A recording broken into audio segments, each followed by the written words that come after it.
The following program is a collection of stooges talking about happenings in the sports world. It is meant to be comedic informative.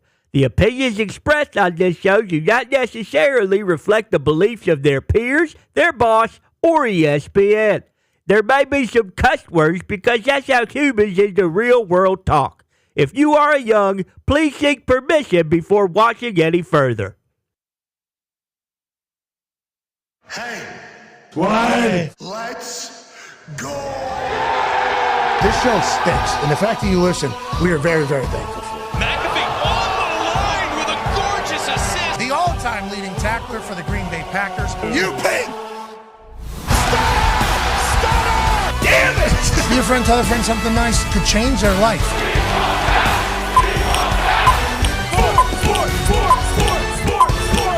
Hello, beautiful people, and welcome to our humble abode, the Thunderdome, on this Sports Thursday, March 6th, 2025. This program starts right now. Sports! Are magnificent, and today we'll be talking about all of them. Obviously, football is going to be a topic of conversation because there's a lot of drama on what players are being released from where, what players are potentially going to get signed to what teams, and who is going to end up making the move this offseason to propel them to a Lombardi conversation. Big cut came out of Los Angeles. Obviously, trade talk out of Seattle is hot in the streets. Everywhere else, there is magic happening, and that's why in the second hour, we will feel the beat. Ooh.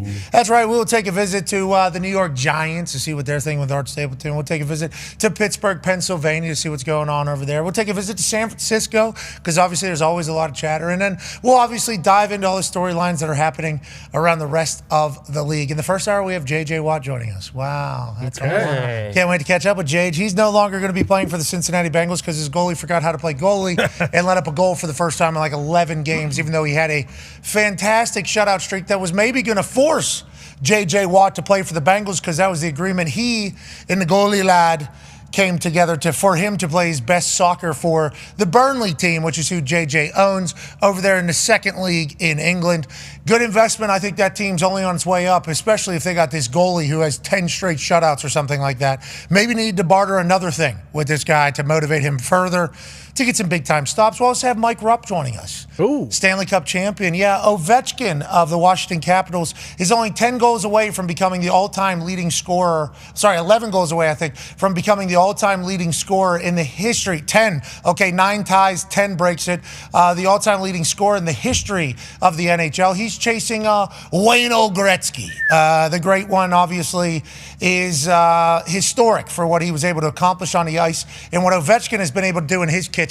I mean, he used to just sit at the blue line on the left side coming in just like this, and they would feed him, and this Russian man would just blast pucks into the back. He's been doing this since I've come to know him, 20 years ago, it feels like. Him and Sidney Crosby basically come in around the same exact time. He and Sid had a great rivalry in the Eastern Conference. Obviously, he and Sid have gone on to live up to all the hype that was kind of made about them whenever they were young lads coming into the NHL. And what Ovechkin has done from a goal-scoring standpoint, and also a tough guy. He'll fight you. He's Russian, so he'll do that. He'll also drink a little bit. He'll eat some potato chips right before a game. He'll have a piece of pizza in between the periods. I mean, he's an old-school throwback hockey player who just so happens to be maybe the greatest goal scorer when it's all said and done.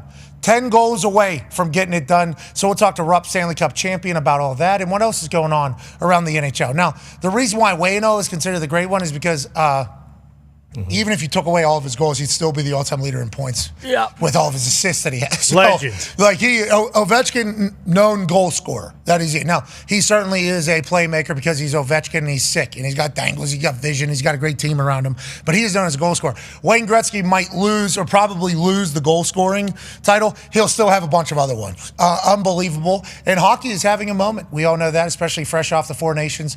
We'll be excited to hear what Rupper's saying about the league. And then in the NBA, big one tonight, Lakers are playing. Yeah. Okay. Lakers playing. Got to talk about it.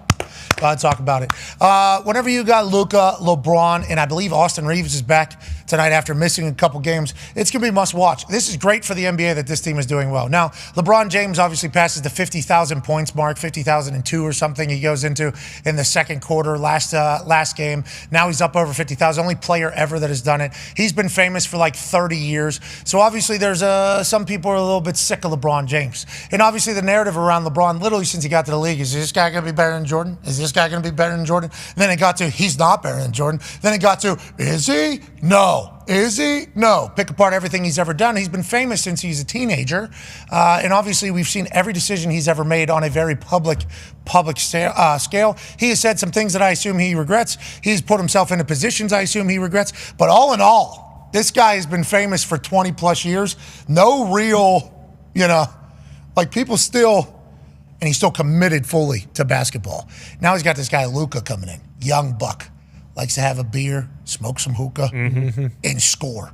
And they've become a tag team in the city of stars to bring the Lakers all the way back to relevancy. And now they're talking about them maybe making the damn finals. That was not a convo 2 months ago. That was not a convo at the beginning of the season. The only convo was LeBron nepotism stepping in. They got Bronny James on their team. This team sucks. Now we're hearing from Jeannie Buss, the owner, whenever she's talking, that Anthony Davis wasn't happy there, wasn't happy with the position that he was playing, the role that he had, the team that he was on. So he gets out of Los Angeles. He goes down to Dallas. He gets hurt in his first game. Now we're never going to see him again. Kyrie Irving obviously tears his ACL. We're going to miss him. And the Los Angeles Lakers, Pelinka and squad, are playing the best ball they've played in years. Yep. So good trade for the Lakers, getting Luka over there. It's good for the NBA, I think, and they're not the only ones. Eastern Conference, Boston Celtics won bananas last night. The Talks table's here, at Ty Schmidt, at Boston Connor. The exciting Whites of Boston are doing their thing. Yeah, no big deal. Peyton Pritchard coming off the bench once again, scored 43, had 10 threes. Derek White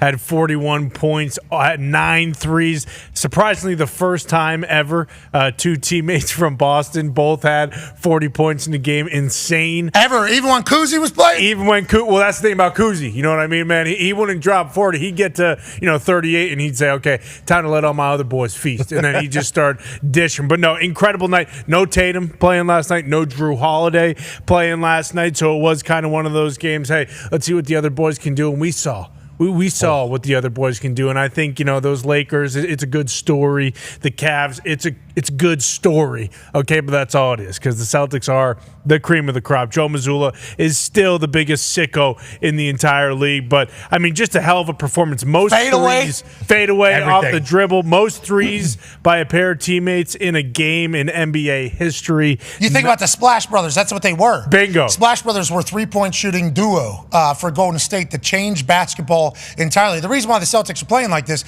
is because Golden State had the 3-point shooting artists of Steph and Clay together. And now you're saying that these two, the exciting Whites, both Peyton Pritchard, Caucasian, and Derek White, obviously last name White, have the most threes in NBA history for a duo? Yeah. That doesn't make any sense in my eyes. Nuts. You would also just think during that Splash Brothers run, like, okay, well, when Steph would hit, 11 threes or Clay would hit 12 threes, the other guy would just have like a slow night, which was 8 or 9 threes. Still, like they would have 20 somehow, but no, this is the most in NBA history. They beat the doors off the Portland Trail Blazers. Long flight home for those boys, but the Celtics are still rolling, and I think after Friday when they lost to Cleveland after being up, 23-2, and all the memes came out after, and it was an embarrassing loss because of how, look at that one. That one's from the sideline damn near, but because of that game, coming back, beating the Nuggets on Sunday, and then a performance like this kind of showing the depth that the Celtics have, which is the most important thing once we do get to the dance with the playoffs, with the Lakers and some of the Cavs, some of those teams, just to get to the finals. It's a very exciting time for the NBA, and they needed this. I know a lot of people are throwing their conspiracies around like, hey, the NBA made the Mavs trade Luka to LA. Yeah, it's like Nico, an inside agent. And you think about it even more, he was with Nike before. Is Nike the official sponsor of the NBA? I don't know what their deal is with them. I believe so. Also, yeah, you can see them on the Celtics jerseys. I believe they are. And also, you think about one of the biggest brands. They are the second biggest brand in the NBA when it just comes to teams and logos. That would be the Lakers, obviously behind the Celtics, but still would be the Lakers. And, that's why the entire, hey, Luka to LA, the best thing for the NBA would be a Lakers. Feels like a final. finals. Especially with how much I've paid attention to it. Especially with how much they made Luka babyface in this entire thing. Like he likes to have a beer after a win. This guy's the worst. Yeah. This guy smokes a little hookah. He's in his early 20s. What does he think this is? He thinks this is a life? No. Buddy, you're a robot, okay? Welcome to America. You're in the NBA. You don't live your life. And then also, this guy, he's not good at basketball. He's not what we want to be. He led your team to the finals last year. He's a European player as well. Yeah. So think about that global reach. All of this, everything. So they're like, nah, this is not what we want. Get him the hell out of town. So, like, I wasn't a big, like, hey, Luka's my guy. I enjoyed watching him play because he's playing in slow motion and somehow he's getting to a spot every single time and making a shot. I mean, and he's a dog. He talks shit while he's doing it. So I've always thought that about, but I was never like a pro Luka guy. Then with the suits, middle management people at the Dallas Mavericks somehow getting into a meeting room and thinking they're more important than Luka. I come out of that thinking like, fuck these people, Luka. Let's go and get it. And he has. Oh, yeah. Him playing alongside LeBron, who he is a massive fan of, has talked about growing up being a fan of LeBron, has made them all.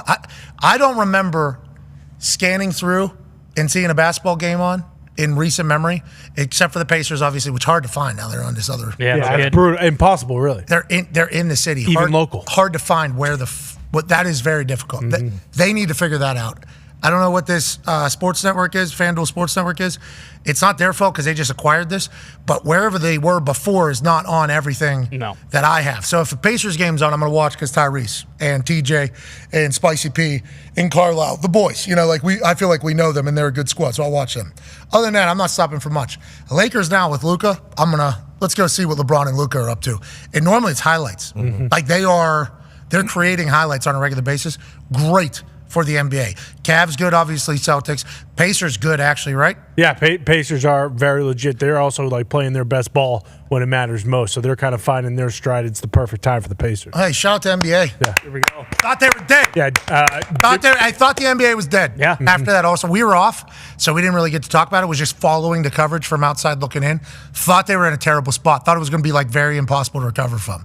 Instead, massive trade, biggest trade in history. Make a babyface in LA with LeBron, who everybody knows, back being in relevancy, and he's doing interviews, he's doing conversations. So are other guys. It's like maybe the NBA is working a little bit to try to save the league. It feels like it. Yeah, and once the playoffs start, or once the second round of the playoffs start, usually is when it really starts to pick up. But there are some good first-round matchups. And then OKC, too, another team, SGA, he had 40 again last night. But then, thinking of the NBA's dead, I saw some screenshots from the beginning of the Clippers game last night. But LA, that's early, right? Obviously, traffic in LA is insane.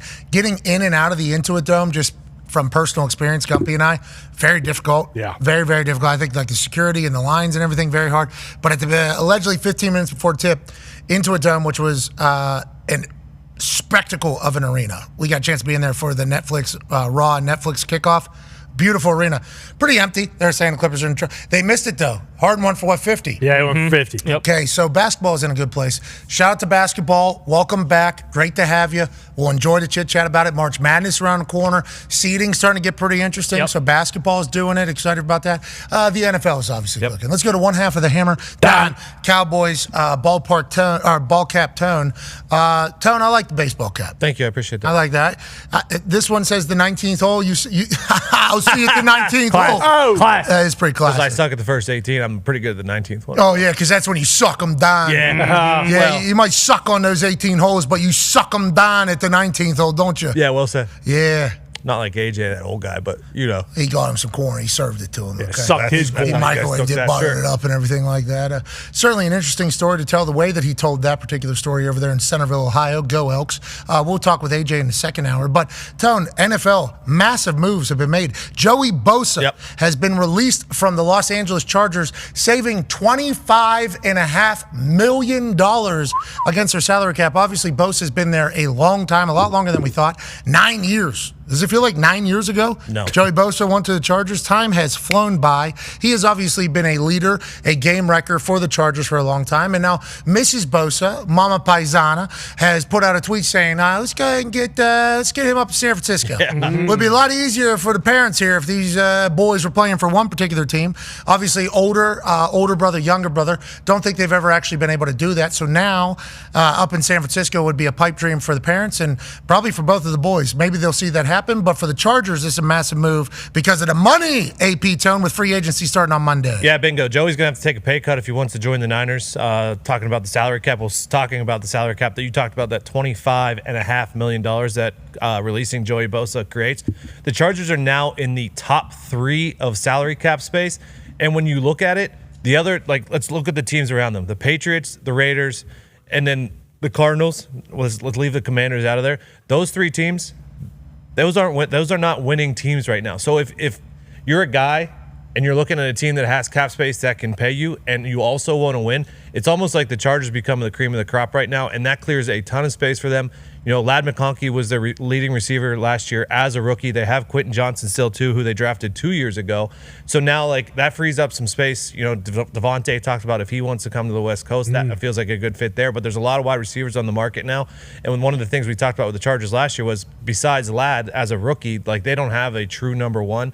So if they are able to do that with this cap space that they created, and being one of the teams with the most cap space that also has a quarterback, like a quarterback that can, a proven quarterback, I feel and a destination city. Now, high taxes, obviously, so you're going to have to deal with that as a California team. That's just the reality of the situation. But Los Angeles is certainly a desirable position. Well, they're in a good spot. Them having $90 million is a lot. Brand new practice facility. Coach and entire building that is all in. I mean, it feels like the Chargers are a beautiful place. Could you imagine working at that facility every day? Yeah, I could. Time. We were there. You almost don't want to ever leave. Yeah, it is. And they got the outdoor gym, obviously, because of the Southern California weather that they have. It's like, it is a beautiful. If they get a free agent in the door, it'd be tough to turn that down. Especially if they get a good offer in there. Yeah, I think the Chargers are in a good spot. You go through a couple different teams here that are in the storylines. How about the Commanders? $78.5 million still. They've already traded for Deebo Samuel. I assume that's going to have to get sorted and figured out. What do the Cardinals do? The Vikings, obviously, without a quarterback, $63.8 million available for them. That's great money for the Vikings, who obviously have some question marks. Same with the Steelers. Rams have to figure it out. They've already got their quarterback signed. What is that number? Have we found out what the number is yet for Matthew Stafford and the deal that he signed? Sean McVay only described it as a selfless deal that he agreed to remain in Los Angeles and not move to the Giants or to the Raiders or to any other team that was interested. Has it been talked about yet, or do we know what that is? Not really. It still just comes out that he took way more less than he would have gotten if he would have went to the Giants or the Raiders. Yeah, and Rappaport was prophesizing that it was at least $10 million less. Is that per year? Is that $10 million in total?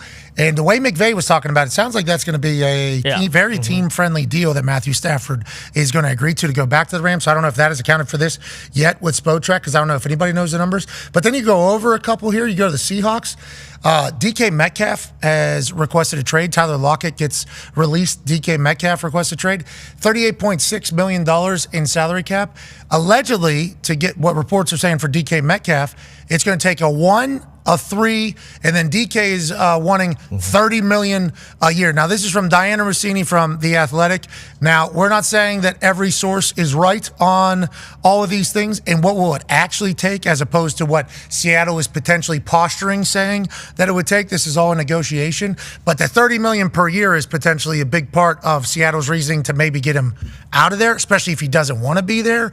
And allegedly, going back through last season, there were some times where it felt like DK maybe was okay not being with the Seahawks anymore, looking for a new chapter as they enter a new chapter. Deebo just went for what? A fifth-round pick. Yeah. So a first and a third for DK, while also guaranteeing a $30 million per year contract. I mean, I guess we'll see if any teams are involved, but that doesn't feel like that's going to be what the deal is whenever it's all said and done. No, it doesn't. It's crazy because Deebo did go for the fifth, but I was looking back at the Ayuk trade from last year. They were asking, I believe, for a first and a third, and it felt like they were definitely going to get the first from a few teams. So is DK closer to Deebo, or is he closer to what Ayuk was potentially getting last year? It's so hard to tell when these trades happen because, Deebo going for a fifth is so surprising. When you do think a guy like this should go for, in our minds, we'd be like, oh yeah, DK for a first round, no problem. No problem. But then it'll come out and it's just a third somehow. And it'll be because the $30 million a year, they don't want to pick up the money, and they also, what will end up, now granted, maybe it'll be a first. Maybe it'll be a first and a third. Maybe everything that Seattle is potentially saying that they were looking for in this trade ends up coming to fruition, but these trades rarely end up looking like that. And it's surprising surprising to everybody, especially whenever, did we know Tooney was available for a fourth rounder? Did we know Debo was available for a fifth rounder? Is what all fan bases say whenever they hear the inevitable deals. Well, that's why it's crazy, because if you go back to some of the previous trades that were for guys of like the DK stature, at least that we kind of hold them in, like Devontae and Tyreek Hill, they got traded for so much, multiple picks. I believe some firsts were involved in both of those trades. And then, you go now and it's so much different with how the money's viewed, because it's not as if, Tyreek and Devontae got traded and their contracts were hammered out. Like, they got new deals in the places they went to. And now Debo, who's 29, Debo is a fifth, DK's 27. Like, the idea that $30 million a year for DK Metcalf is, a lot for some of these teams, that doesn't make much sense. The fact that a first and a third from us is being viewed as a lot makes sense because of what the market is, but, it doesn't feel like a lot. Well, then you go back, Randy went for like a fourth. One for a fourth round pick. It is always so fascinating, the deal that gets done. DK seemingly on his way out of Seattle. I don't know if that deal gets done, but whenever the draft comes around, that expedites some conversations quickly, in the entirety. But I always think back to Randy getting traded for a fourth rounder. And then we hear a Bill Belichick story about Al Davis calling him and being like, you want Randy or not? Yeah, well, you got to call him. And then Bill tries to call him. He thinks it's fake. And Randy was trying to make the whole thing happen. You never know what's going on behind the scenes. Agents, players, teams, convos.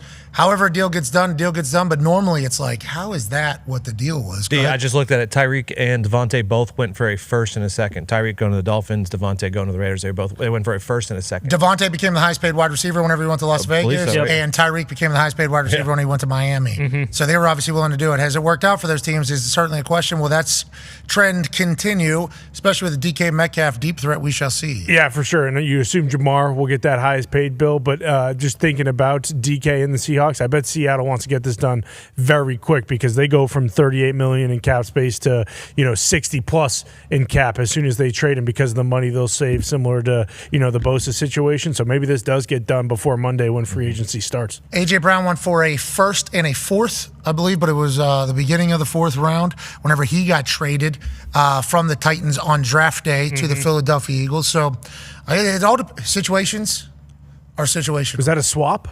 Did they swap first or no? Because I don't remember the Titans having back-to-back. I believe we're just Googling the information. Joining us now, ladies and gentlemen, is a man who probably will have an opinion on all this.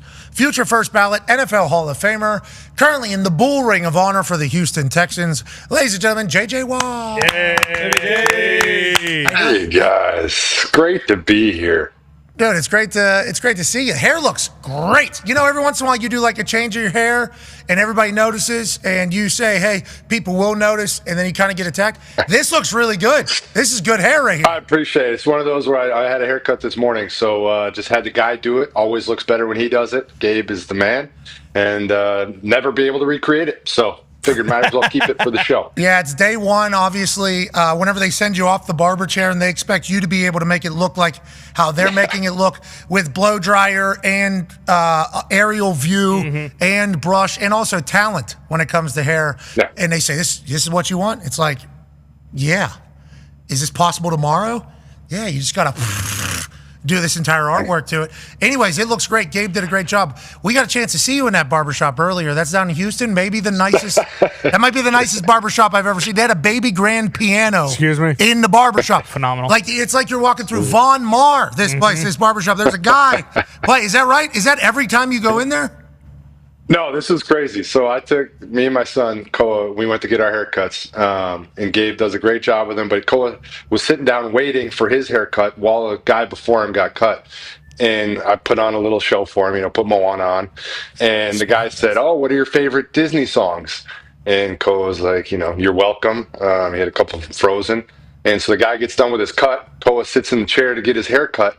And all of a sudden, you just hear on the piano, You're Welcome, playing. Like, unbelievably. And Koa just literally goes, Is The Rock here? And this guy's just belting out. Let it go. He's belting out. You're Singing welcome. He's as well? belting I thought out. it was. It's unbelievable.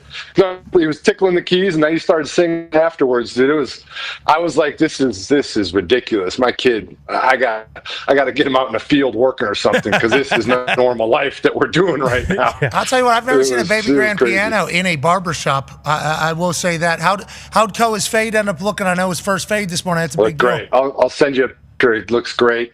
He did well. But yeah, apparently the guy, when he's done with his cut, just sits for a couple hours and plays piano every couple weeks. It's awesome. This guy's name is Justin. We got Justin's piano over here. He grew up next to Vince Wilfork. Wild connections. So, guy just crushed it on the piano. Yeah, what a morning. Good for you and good for Koa. We're going to call you back. The connection is kind of shite. We did hear you, but your face was freezing. And with that good of a haircut, we don't need that type of stuff happening, obviously, today. Yeah, we FaceTime with JJ this morning. I asked if he would come on. And there's a piano playing, and it's very loud. I thought he was at the mall. Oh, yeah. I thought he was at the mall. I'm like, you at the mall right now? That's interesting. You just walk around the mall, JJ Watt, with how tall you are. You think that'd be difficult. He's like, no, I'm actually at the barbershop. Turns around, I see Koa sitting up there. He's got the thing on. They're fading him up. I'm like, oh, that has to be a cool moment. Is this first fade? He's like, yeah, first fade. And I'm like, what is that sound? And he appears there's a guy at a baby grand piano in the corner of the barbershop. I'm like, geez Louise. That's got to be the nicest place I've ever heard in my life. Yeah. And the barber looked cool. They were playing Frozen songs, I think, whenever we were on the call. What a life. Good for Koa. Yeah. Good for Koa doing it. And good for Jage. Mm-hmm. And good for that barbershop, because there's not many ambiances that can pull off like a baby grand piano, and a barbershop is probably the last one you would think that can do that. And the fact that they can, that's a classy establishment. He's just sitting in the corner, too. That's Justin. That's Justin's baby grand piano. You missed out. He's not here getting his haircut today, normally every 3 weeks or so. So who touches the piano when he's not here? Nobody. He just sits there waiting on Justin to come back, needing that fresh fade. Houston's got good haircuts.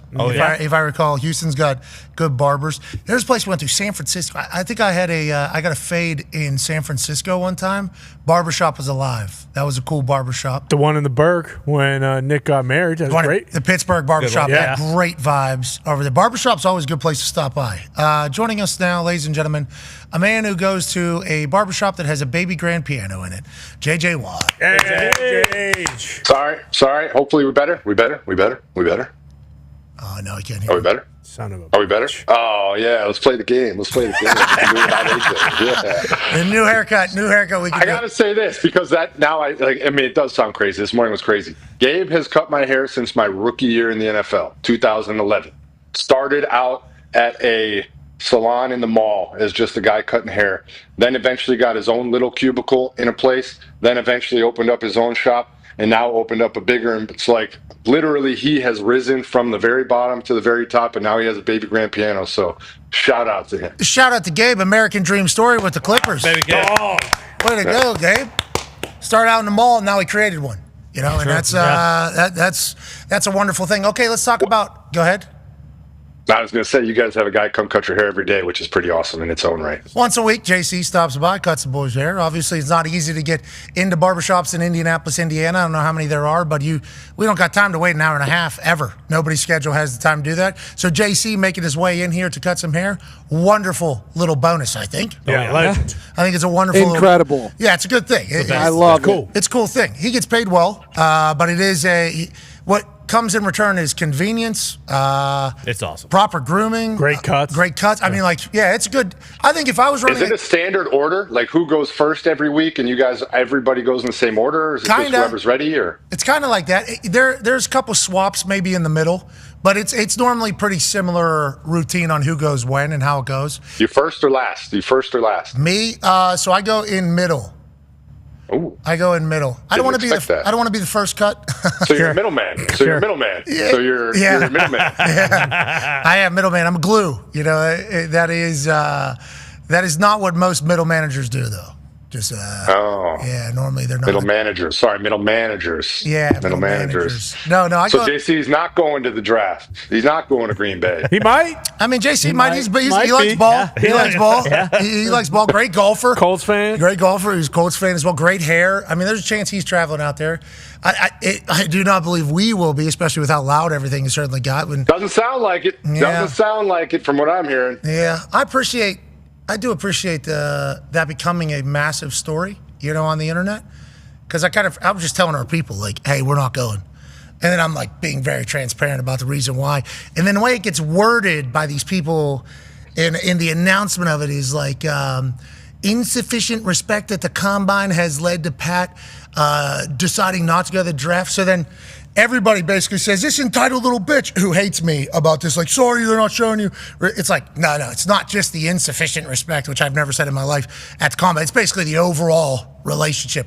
And people don't know, like, I have paid the NFL millions and millions of dollars for years so that I can get rights and social media rights and digital rights for highlights and plays for our show. Because before we were on ESPN, we were on the internet. And if you look at ESPN's deal with the NFL, whenever they talk about the NFL on like talk shows or debate shows, whenever they would post those, they would have to put a picture over the highlight, over the video, because in the deal they don't have social rights, you can't share, blah, blah, blah, blah, blah.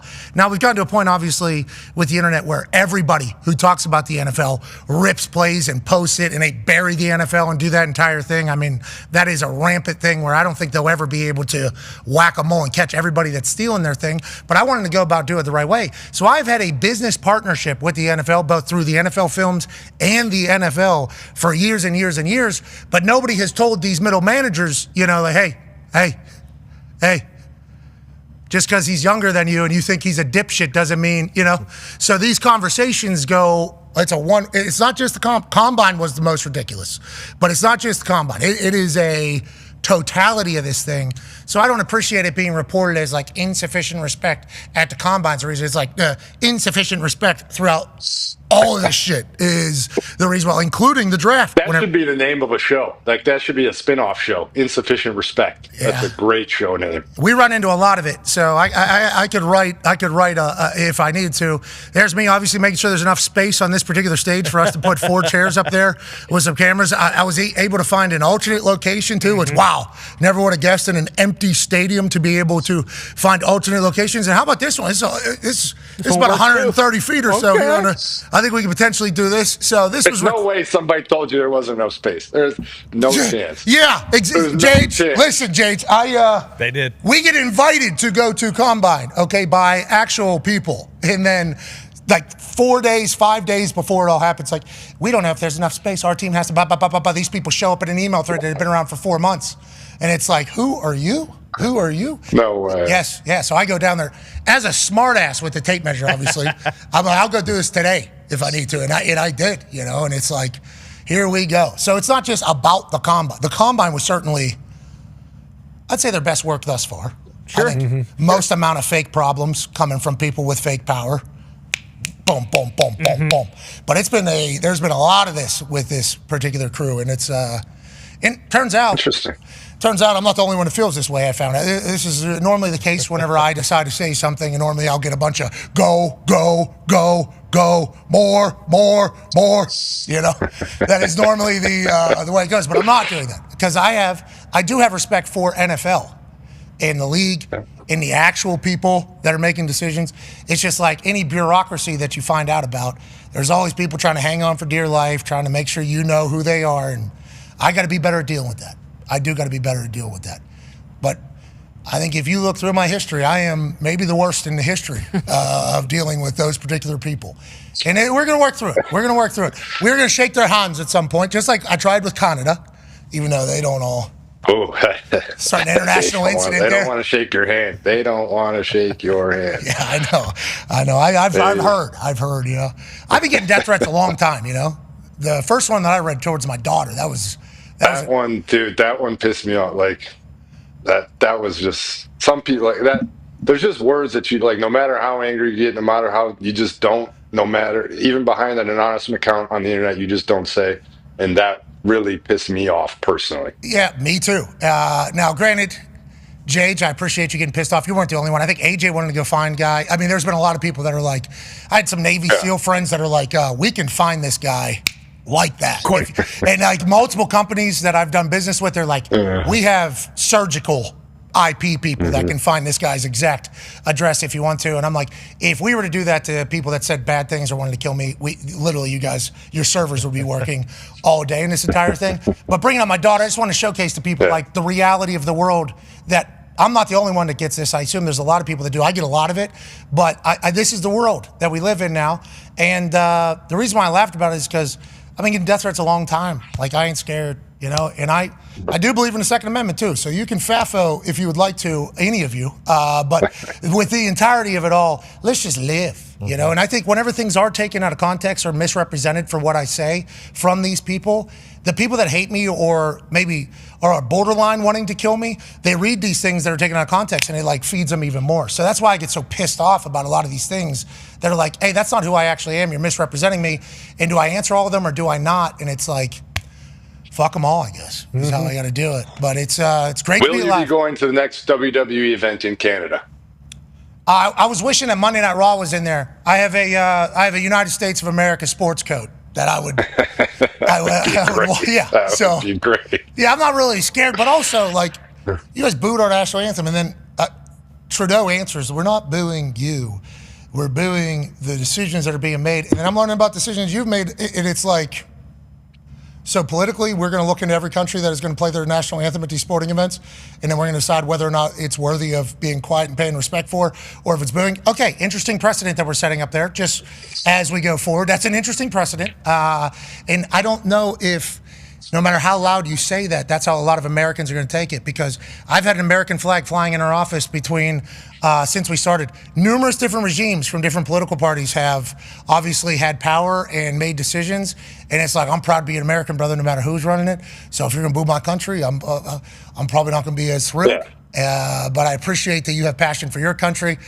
Bingo. I mean, that thing's flying overhead at all times. It always has been. I mean, that is just the way this goes, let alone sitting right here. You know, I mean, this is America hat. You know, I mean, just, come on. Whatever reasons were behind it, the animosity during the Canada-USA hockey game was the best, dude. Like, I don't care what caused it.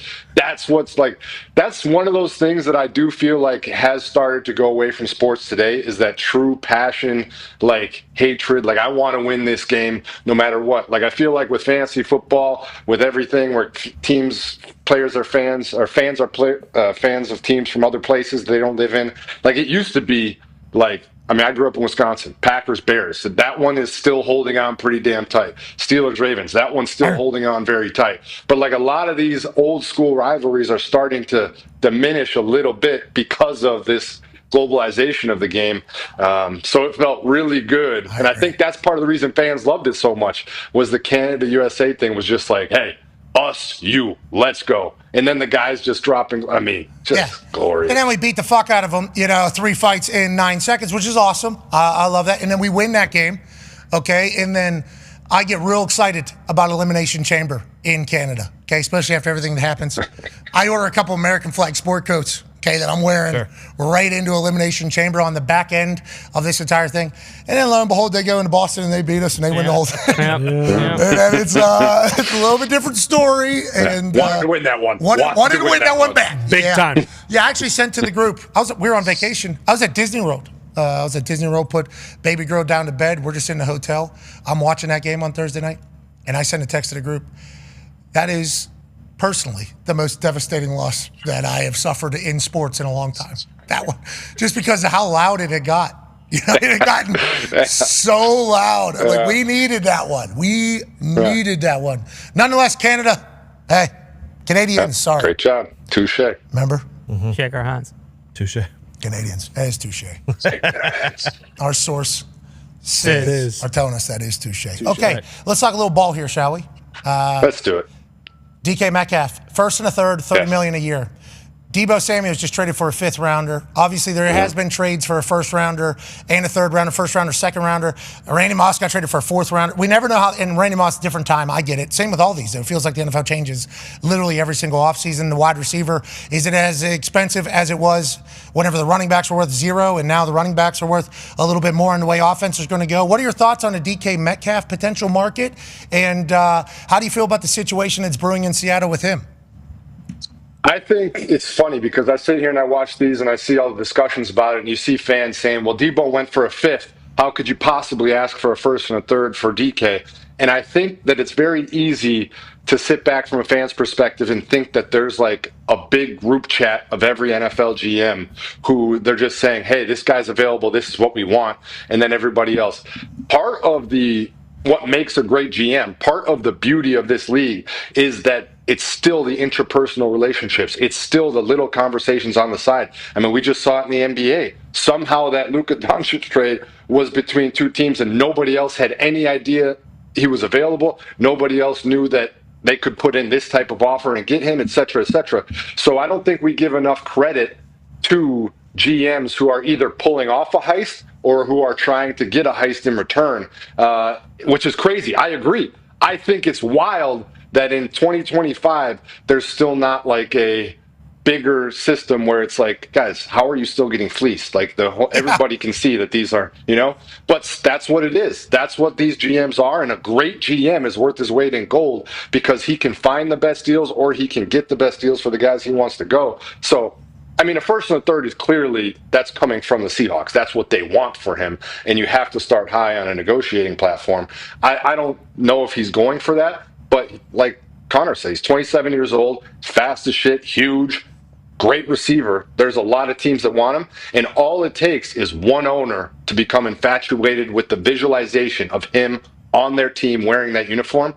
And that deal gets done. Bingo. That's why Deshaun Watson's deal happened in Cleveland, we all assume. We all assume that was ownership once he was told that they were out of the running because, remember, Deshaun was looking for a trade. It was Cleveland, Atlanta, New Orleans. Then Cleveland was ruled out of it, allegedly, if we go with the tea leaves that are being kind of placed all over the place. Then it was Atlanta and New Orleans. Who's going to do it? And then all of a sudden, the Cleveland Browns come back in. $230 million guaranteed. We'll even move you up here. And the entire contract is swayed in your way. We don't think Andrew Berry had the power to do that. We assume that came from over top of at the ownership level. Same thing can happen at any of these positions, depending upon how hands-on all these owners are. DK Metcalf, motivated too? Motivated, fresh place, fresh space, fresh everything. Seattle's an interesting team just overall because, like, they're a team who very clearly can compete for the NFC West every single year. Are they truly a Super Bowl competitor right now? I don't know if they're truly at this moment, but like they're in this in-between spot where are they going to go all in? Are they going to try and do that? Or are they going to retool? Mike McDonald, clearly great football coach. Very excited to see what he's going to do in the future, but interesting spot up there right now. Brother, the Seahawks fans let other fans into their stadium for primetime games this past year. Remember? We saw the Bills fans turn it out, and then I think Green Bay was in there because normally that would be the place. Like, hey, what is the greatest environment in the NFL? It's like Seattle. You go check out Seattle.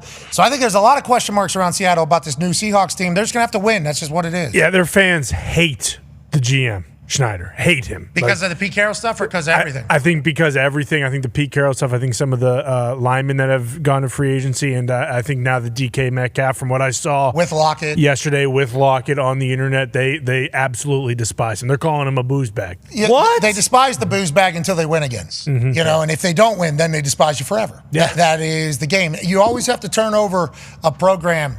And Schneider thought now was the time, and getting rid of Pete brings in McDonald. Good luck. Hey, good luck over there, Seahawks. Go get him, Seattle. Good luck, Seattle. We're pulling for you. It's fun when they're good. I hope they're great because it's fun when Seattle's good. I love it. That's a great place to play, man. I agree. I've never got to play there. I only got. Have you played? You've played up there, obviously. Yeah. Great place to play. I love playing up there. With the Cardinals, how many times you play there? Once. How was it? Loud, huh? Loud. Yeah, it's loud. It's cool.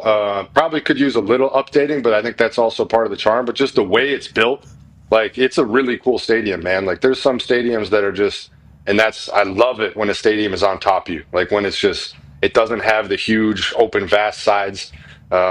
And their fans are great, man. They have that one guy who sits right by the visitors' locker room, and he has a sign for every guy, and he loves to bullshit with you. So I really enjoyed it up there. Yeah, it's an echo chamber the way they built it, straight up and down. That's what I realized when I went over there for Amazon had a game, and I went to we were doing game day Washington. Well, yeah, in the West Coast there. So I flew out to hang with Herbie and Al Michaels in the booth or whatever. And that was my first time in the stadium. And pregame, it wasn't as filled up, but one person would yell, and you would hear the yell like 3 times. And it's like, oh, that's the game. Like, it's like it's just an echo chamber in there with how loud it gets What a weapon. They need to get back to that. The NFL needs that type of environment. Obviously, to be good. Good luck, and maybe DK moves on. Speaking of moving on, Chargers made a play at D-line. Go ahead, con man. Yeah, JH Bosa out from the Chargers after 9 years, long-ass time. Obviously, immediately people are kind of just pinning him directly to the 49ers with his brother. But what do you think about Joey Bosa being a free agent now? And what do you think the Chargers are doing with their D-line? Because Khalil Mack also kind of up in the air. Yeah, I mean, you have both of those guys on the edge who are obviously getting up there in their careers and not playing quite as many snaps maybe as they used to, but still both very effective on the snaps that they do play and can both pass rush at a high level. So probably, obviously, a money move on their part, but I believe he's still very effective as a situational pass rusher. I think that he probably prefers some of those less snaps as well. Just as the body goes, you want to still rush the passer at a high level, but not have to, do some of those grinder things down there in a 6 technique. So still plenty left for him. I mean, it would be really cool. Trust me, as a brother, I would have loved the opportunity to play with my brother. You could have a couple different times. You said no. You were working out in the building. Remember? We talked about it. We've talked about this before. He was in a contract situation. I wasn't going to take away from that unless they got it done. And they did. They got it done later. So I don't remember us talking about that. It it. feels like a new piece of information there. Yeah, it does. No, I've discussed this before. When I was a free agent, TJ was up for a contract. They were negotiating his contract. I wasn't going to come in and take any single dollar away from my brother and his contract negotiations. Come on. So I said, if you figure it out and we can find a way to make it work, I will absolutely do it. That was when he shoved the agent out of the way and got the deal done. That was when that happened? That whole time? Yeah. Because he wanted to work out. Listen, it's enough money for me. I'm TJ Watt. Get out of my way, suit. That's what he said, I heard? Yeah. That's what he said. Well, the agent was like... Going through it right now again. Okay, so he is in the middle of active. With that being said, Tone has a question for you. Yeah, JH, Maxx Crosby gets 3 years, $106.5 million, I believe $91.5 guaranteed, 35 basically a year. So what does that do for TJ, who is due for a contract? Miles is due for a contract. Trey Hendrickson, Micah Parsons, Aiden Hutchinson is coming up. Are the teams like do the Steelers want to get TJ's deal done today before all the rest of those guys get done, because so that it doesn't keep going up? You should want to. Yeah, I agree. Thank you. So how does that work out for the rest of the guys? Yeah. You absolutely should want to. First of all, congratulations to Max. Yeah. Absolutely deserved. Hey, baby, Max. Hey, baby, Max. Just love the way he plays. Love that he plays every single snap of the game. Love that he TFLs everything. Just run game, pass game. Guy's awesome. Flies over the field. But yeah, the earlier you get a deal done, the better deal you get. That's just a fact. That's why I mean, my personal belief, they should have done it last year, because I think there was a hometown discount to be had last year. But Now, the longer you wait this year, you've got Micah coming up. Like you said, you got Aiden Hutchinson, you got Miles, you got these guys are getting new deals. That number is going to inch closer to 4s in front of it instead of 3s. So you're going to want to get that done earlier rather than later, because the price isn't going down. Like, you start comparing the stats, you start comparing the awards, you start comparing all this stuff, and then it's like, well, if that guy got that number, well, then this guy gets that number. And just, I'm a big believer in the earlier you get it done, the better it is for everybody. For the team, definitely. This is but like a player also, like, you want that security, you want that, and if you're okay with that, and if you're like, you want the solidity, because nobody wants to go until that last Sunday before the first week of the season, because all training camp long, you're trying to figure out, like, I want to practice, I want to be with my teammates, I want to work hard, I want to show the fans I care, but I also don't want to get hurt. I really, like, this is a literal hundreds of millions of dollars of life-changing money, but at the same time, I don't want to be that guy with the holdout. But this is life-changing. So the earlier you get it done, the more relaxed and you just get to live. You've broken a couple different pieces of news here today. When you were a free agent, you're maybe going to go to the Steelers, but decided you didn't want to because you didn't want to take any money from TJ. We just learned that. I never heard that before, and if I had, my memory had forgotten it. So thank you for that information. You also said TJ's going through it right now. He's in the middle of it? That's happening? Has that been reported that TJ and Omar Khan and team are already talking? I assume. I mean, there's no. He's going into the last year of his deal, so yeah, there's no questions that's. How's it going? Have you talked to him? Is he happy? Is he a happy TJ, or is he? This sucks. Yeah, is he a mad? When's he kicking the He did agent? break news though. He said, if they would have done it last year, it might have been a hometown discount. Yeah. Well, we're not there anymore, so sorry. The earlier things get done, the better it turns out. That's all I'm saying. Like, Tone, what has been reported about this guy? Hey, hold on. We're just going to tell you what has been reported already, so you can feel like you can dance within the framework. Perfect. What I've seen is that they are working on a deal, and the Steelers would like to get it done sooner rather than later. Is what I have seen. Okay, so they are attempting to get a deal done. Anytime that comes out, you would assume that they are working on it. TJ obviously involved. Do you know? When was the last time you talked to TJ? I talked to him about a half hour ago. How's he doing? Good spirits? Did he ask about Koa? Did he ask about the pianist, or did he say, "Let's talk ball"? He's doing great. He's doing great. We were talking food and naps. And Tej wants to move around a bunch. What type Food of and food? naps. Super expensive food? Not ball. Like new contract food? No, we were not. Literally, at least we were talking turkey sandwich with nothing on it except for turkey and bread. That's literally what mayonnaise. we're talking about. At least you got to put mayonnaise on that. At least No extra cheese. It was a dire situation. There was nothing else available. It was literally just bread, turkey. That's it. This is TJ's eating at his house. Get this deal I was done. gonna say, pay the man. This guy's got fucking turkey and bread in the house, and that's it. Listen, I don't question what Tej does at his house. I mean, he needs. Did he hire a pool guy yet? Because obviously that, and he needs to get a chef, obviously as well. Somebody go shopping for this guy. What the fuck?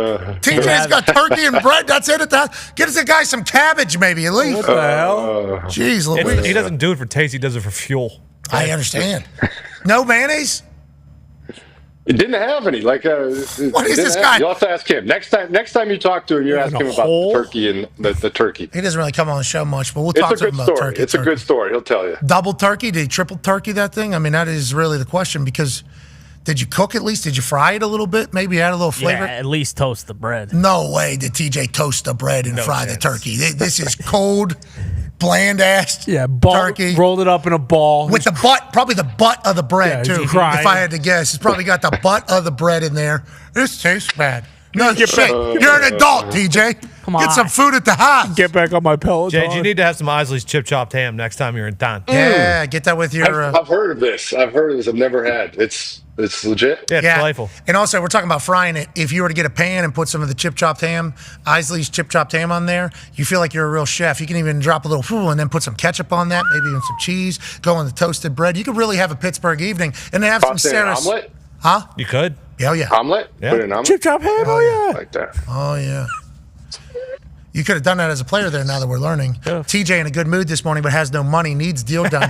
Steelers might be in a good place of leverage. This guy only has turkey at his house. Yeah. Oh, yeah. So he'll take anything. This guy will take anything right You're right. now. What are you doing with his money? Inflatable furniture or something? Oh, geez. There have been those moves in the past. He might have invested in a soccer team. Speaking of, Ty has a question for you, JJ. Yeah, JJ, I know what you're going to say. You know, that, yeah, of course, I was going to do it. You're a man of your word. You're high honor individual, integrity, all that kind of stuff. But there is absolutely no fucking way you were going to play for the Bengals, right? I mean, that's not crazy to think that. I'm telling you, my wife and I had the conversation last week because she finally got to the point where she was like, all right, nuts and bolts, are you serious about this? And I said, if he does this, because there's still 12 matches left, I said, if he does this, it will be one of the greatest athletic feats in history. And I will absolutely honor my end of it because that would be unbelievable. So I would have done it. It's easy because, I'm talking about it after the fact now, but I told her, I said, I'll play for vet minimum.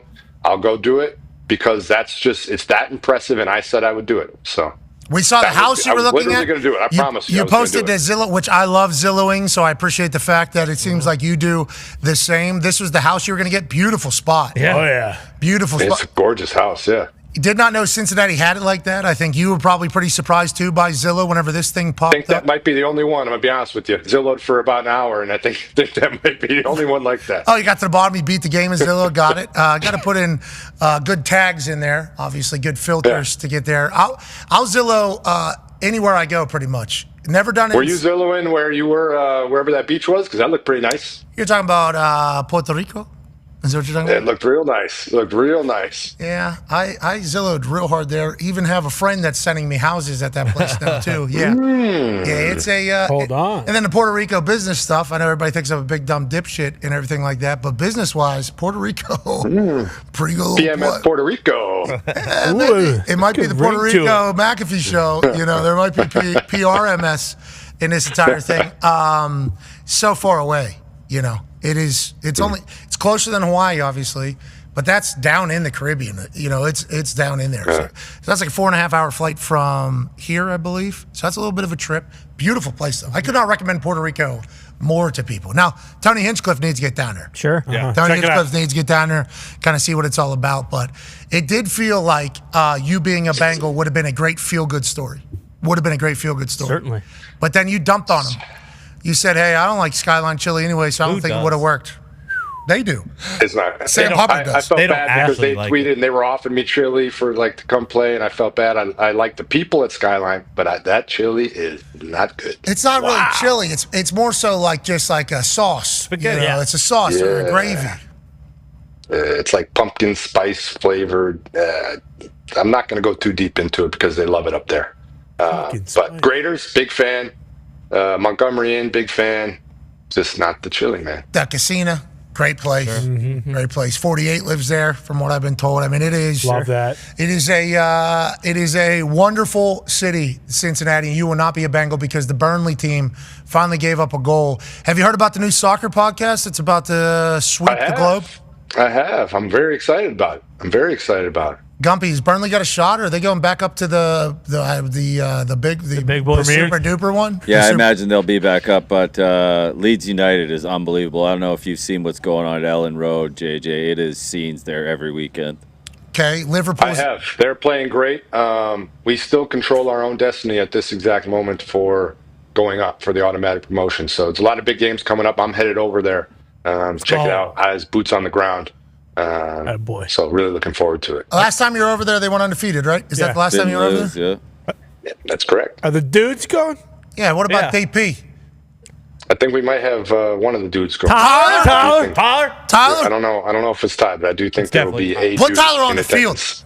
Put Tyler I do on the think so. field. Yeah. Let him Full-field play. goals. And if this goalie lets up another goal, pull him. Put Tyler in there. Or one of You the guys should do a 5v5, dudes versus McAfee's. what sports?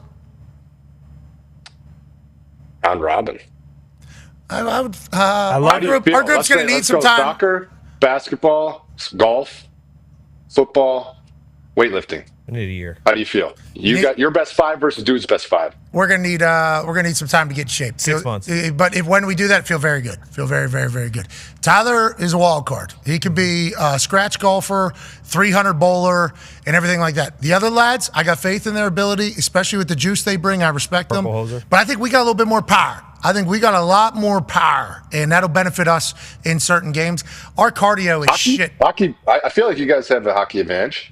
Yeah, I think we could win hockey. I think hockey would be good for us. Tyler, I saw Tyler's got a clapper. Tyler's got a slap. He's got a clapper. Yeah. We could have never expected, but I got eyes and a good glove. So, there's a chance. Yeah, I can't skate. So if we were to do it, I mean, that would be. Oh, we're talking deck. We're not playing. Yeah, we're playing ball hockey, deck hockey. We're playing Oh, talking deck. East Hills of Pittsburgh. Oh, yeah. that's not Yeah, even and by the sport. way, we got a guy. Yeah, that might Couple gold medals. be stick, gloves, shirt too. DP needs to understand that's deck hockey in a nutshell, and I think they'd be ready for it. Jage, we appreciate you, man. Thank you for filling the hour with us.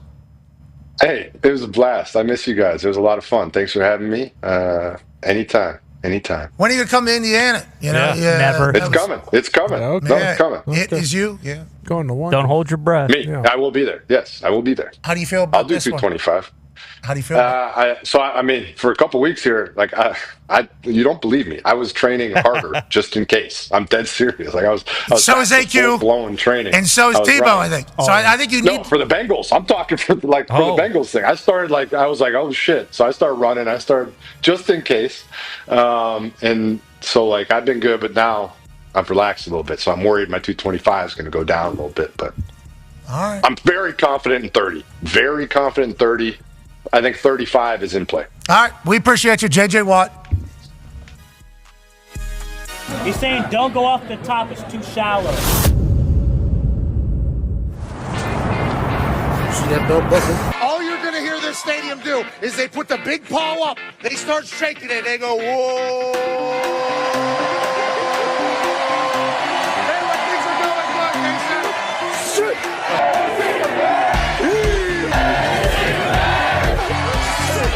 Yeah, he loves the defensive side of the ball. He said yesterday to me that this is a blue-collar team. They win it on special teams. They have 5 block kicks this season. The defensive side of the ball, Lynch leads the Big 12 in sacks. But also on the offensive side, Denzel Mims is an absolute animal. He is a weapon. Charlie Brewer, the quarterback from Lake Travis. His dad was a quarterback in Texas. Yeah. His grandpa was a quarterback in Texas. And the people here in Waco just so happen to get a chance to see Charlie Brewer on a daily basis. Hey.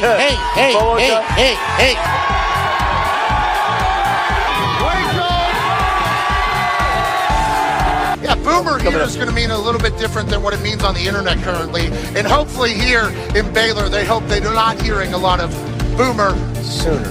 Everybody wants to be a punter, including quarterbacks. If I was a quarterback, I'd want to be a punter as well. 0 yards on that punt. That's an embarrassing situation. The Dak dance that gets on national television has led to a lot of losses, but you got to respect the hips being able to. What sign am I going to make for college game day? Well, I want to make something creative. I want to make something fun. No, to hell with it. I don't like OU.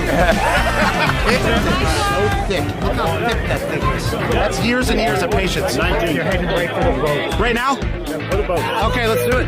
We are out here on the Brazos River, which you can take a boat to the game. One of the only stadiums in the country that you can do that. It's beautiful out here. A lot of people would say, this is the last time I'm going to be on game day. The last time I allegedly did what I'm about to do, I ended up in a jail cell. Let's go!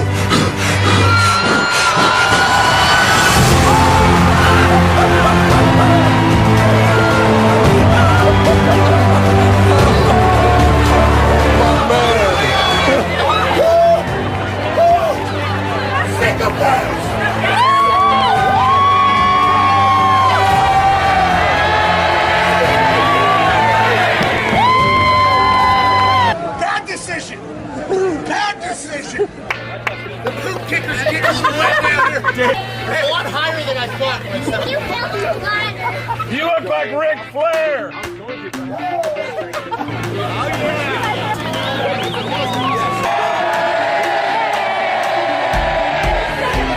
It was like 5 feet. I was standing there.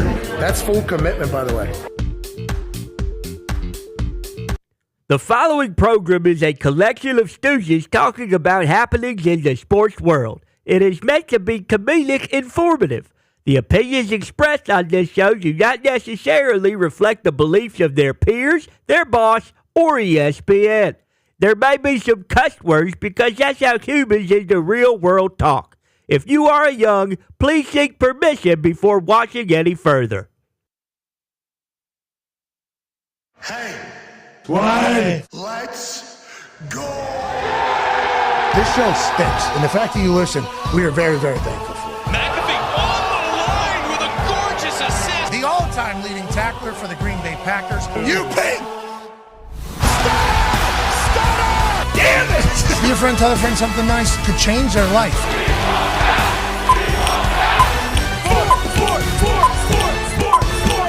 Hello, beautiful people, and welcome back to our humble abode, the Thunderdome, on this Sports Thursday, March 6th, 2025. Hour 2 of the program starts now. Sports are awesome. We're lucky to talk about them. It's not just me, obviously, taking up your afternoon or morning, wherever the hell you're watching, and we can't thank you enough for doing that. It's also the Toxic Table, at Boston Connor and at Ty Schmidt. Sweet shirt. Yeah, thank you very much, Boston Terror. You know, I believe that's what it is. That's not a Frenchie? It could be a French. You know, I can't really tell sometimes when it comes to this shirt from this angle. I wasn't really positive what shirt I was putting on. It was dark this morning. D-Bone, you working with wrenches? Wrenches over there?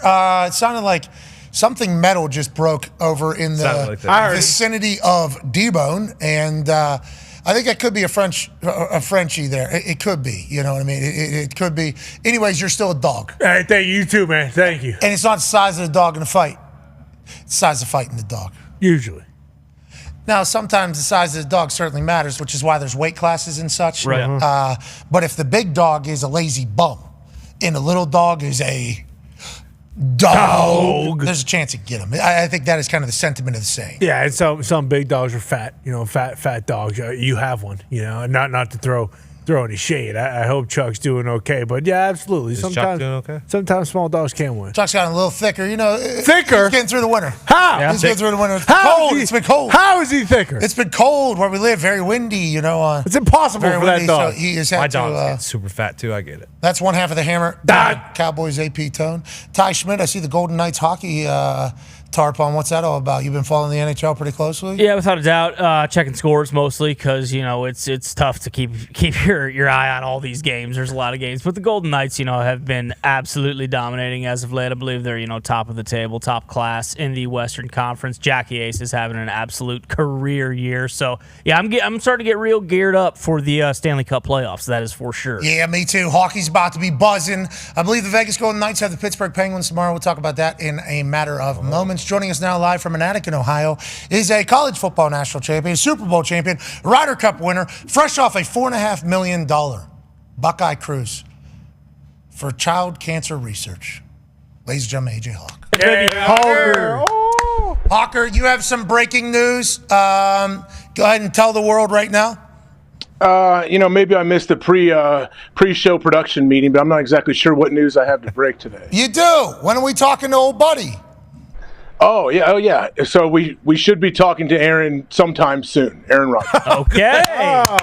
That's huge. I don't know what that means exactly. I don't know what time frame, but soon has got to be somewhere in the next couple weeks, right? Hey, that's actual breaking news, though. We thought this week was going to be the week, but I think there's a lot of things potentially happening right now. A lot of decisions have to be made, so we will be talking soon from our source, Sis via AJ. We appreciate you, AJ. We'll get to the bottom of that. Yeah, what is soon for when a time is a flat circle to the guy? Yeah, well, I don't think he's on that.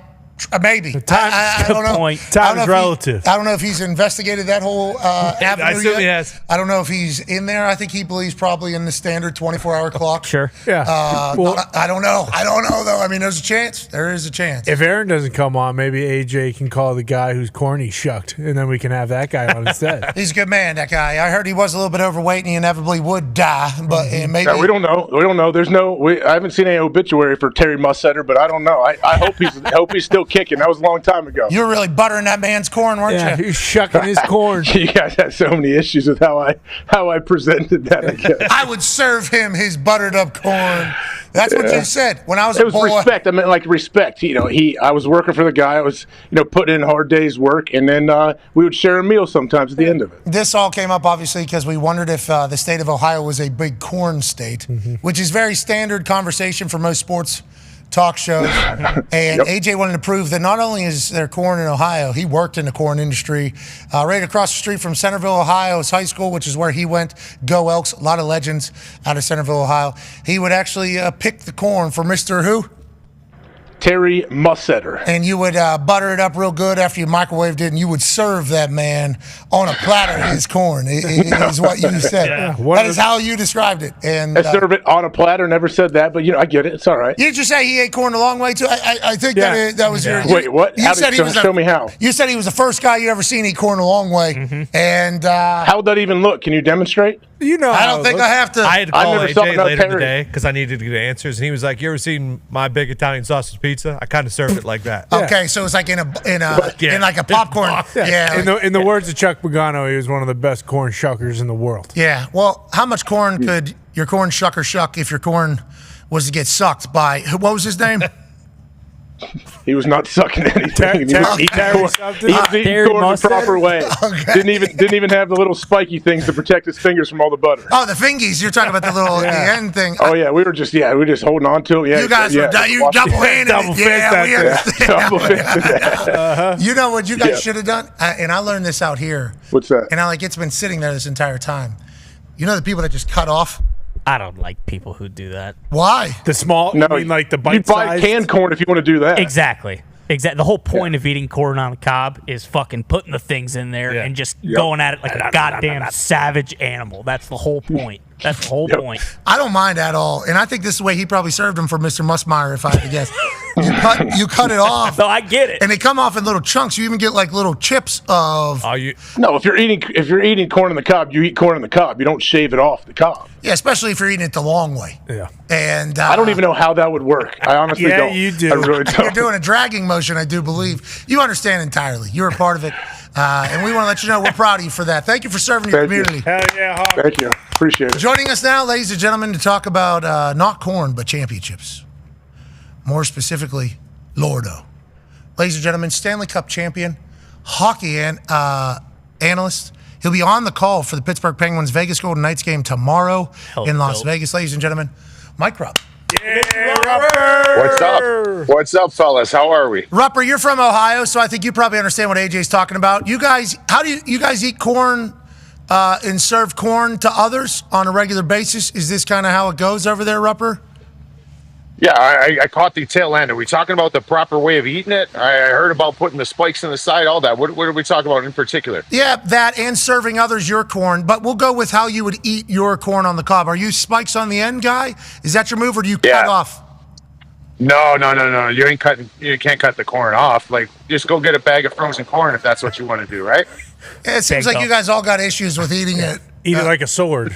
Yeah, well, yeah, you can't. All right, anyways. Just stab one side. Let's get to hockey, shall we? Rupper, what Ovechkin's doing is obviously spectacular, especially this far into his career. It seems like every single night he's scoring at least a goal. This chase to get to Wayne Gretzky, the great chase, was obviously something that was talked about coming into the year. Did we expect him to be on this type of track to go get it? And what are your thoughts on what Ovi's doing right now?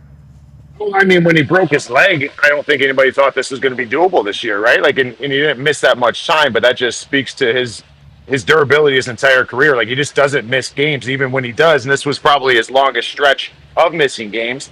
It's like he's going against what the doctors say it should be, and he comes back with a vengeance. So I think a lot of people are probably surprised. We thought it would bleed into probably next season, but you don't get to this type of number being like everybody else. And I think that's the biggest thing with this guy. He's 39 years old. Man, he just doesn't stop. He just scores goals, and this is exciting right now in Washington. Are the Caps good? Are they good, or they're good? Yes. Yeah, I mean, I think that adds so much more to this. This isn't like a guy hanging on, just kind of keep adding to his grand total of goals scored. I mean, this is a team who's tied number one in the National Hockey League. They got.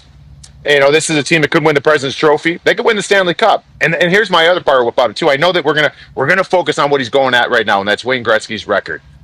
I think this guy, if he wants to, I think this guy can get 1,000 goals.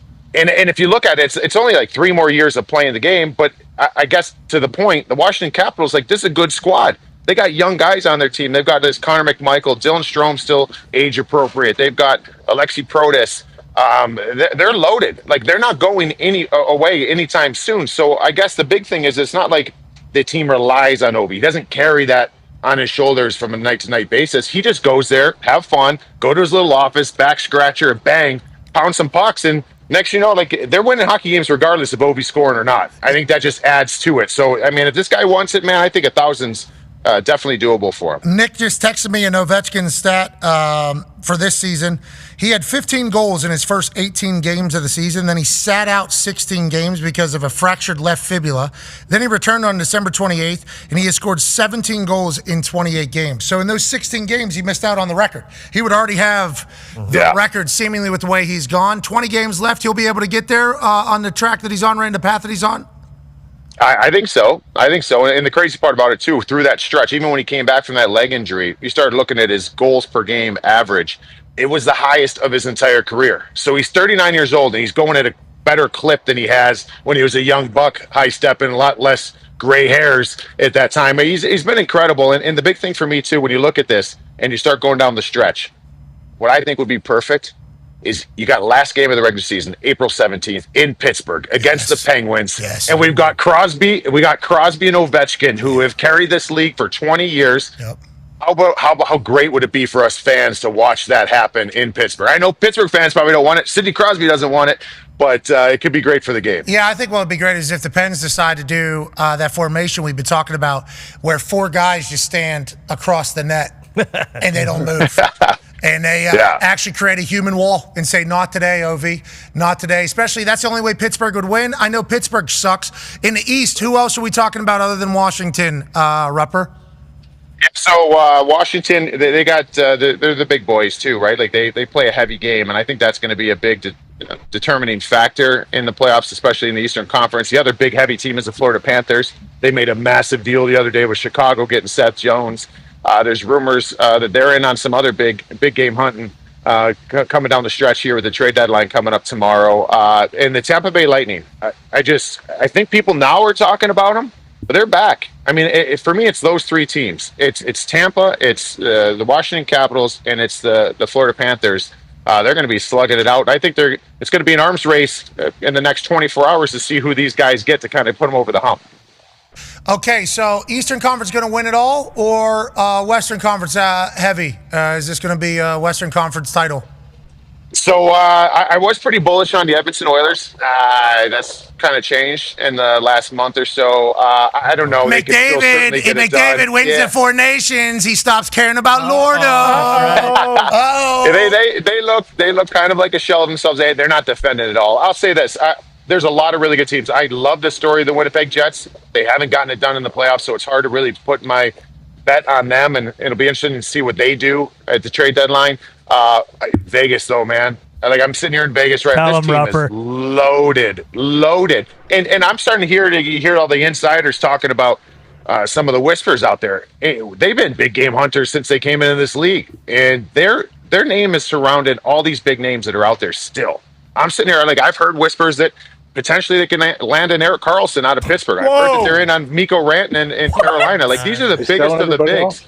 Yeah, so it's nuts. They're the team in the West for me. Okay, Vegas is the island of misfit toys. That's kind of how they view themselves, too. Cast-offs. Whenever you go into the expansion team and expansion draft, teams literally put players up, say, hey, these guys are available. Vegas Golden Knights obviously brings in Jackie Aces, all the boys, and they kind of rally around that fact that they were kind of cast-offs. So if they're continuing to trade for big-name guys, it feels like the right culture, feels like the right time. Now, watching the Golden Knights go to Lordo again would be so great. Oh, my God. Especially for Stoner get another run at this entire thing. Stoner could get, but hey, Aces, Aces is arguably having a career year. I mean, that's what I would say. I don't know what Rupper would say, and then you got guys like Noah Hannafin and Tomas Hertl who, same deal. Misfit toys kind of just cast off. Yeah. But Rupper, I do want to know.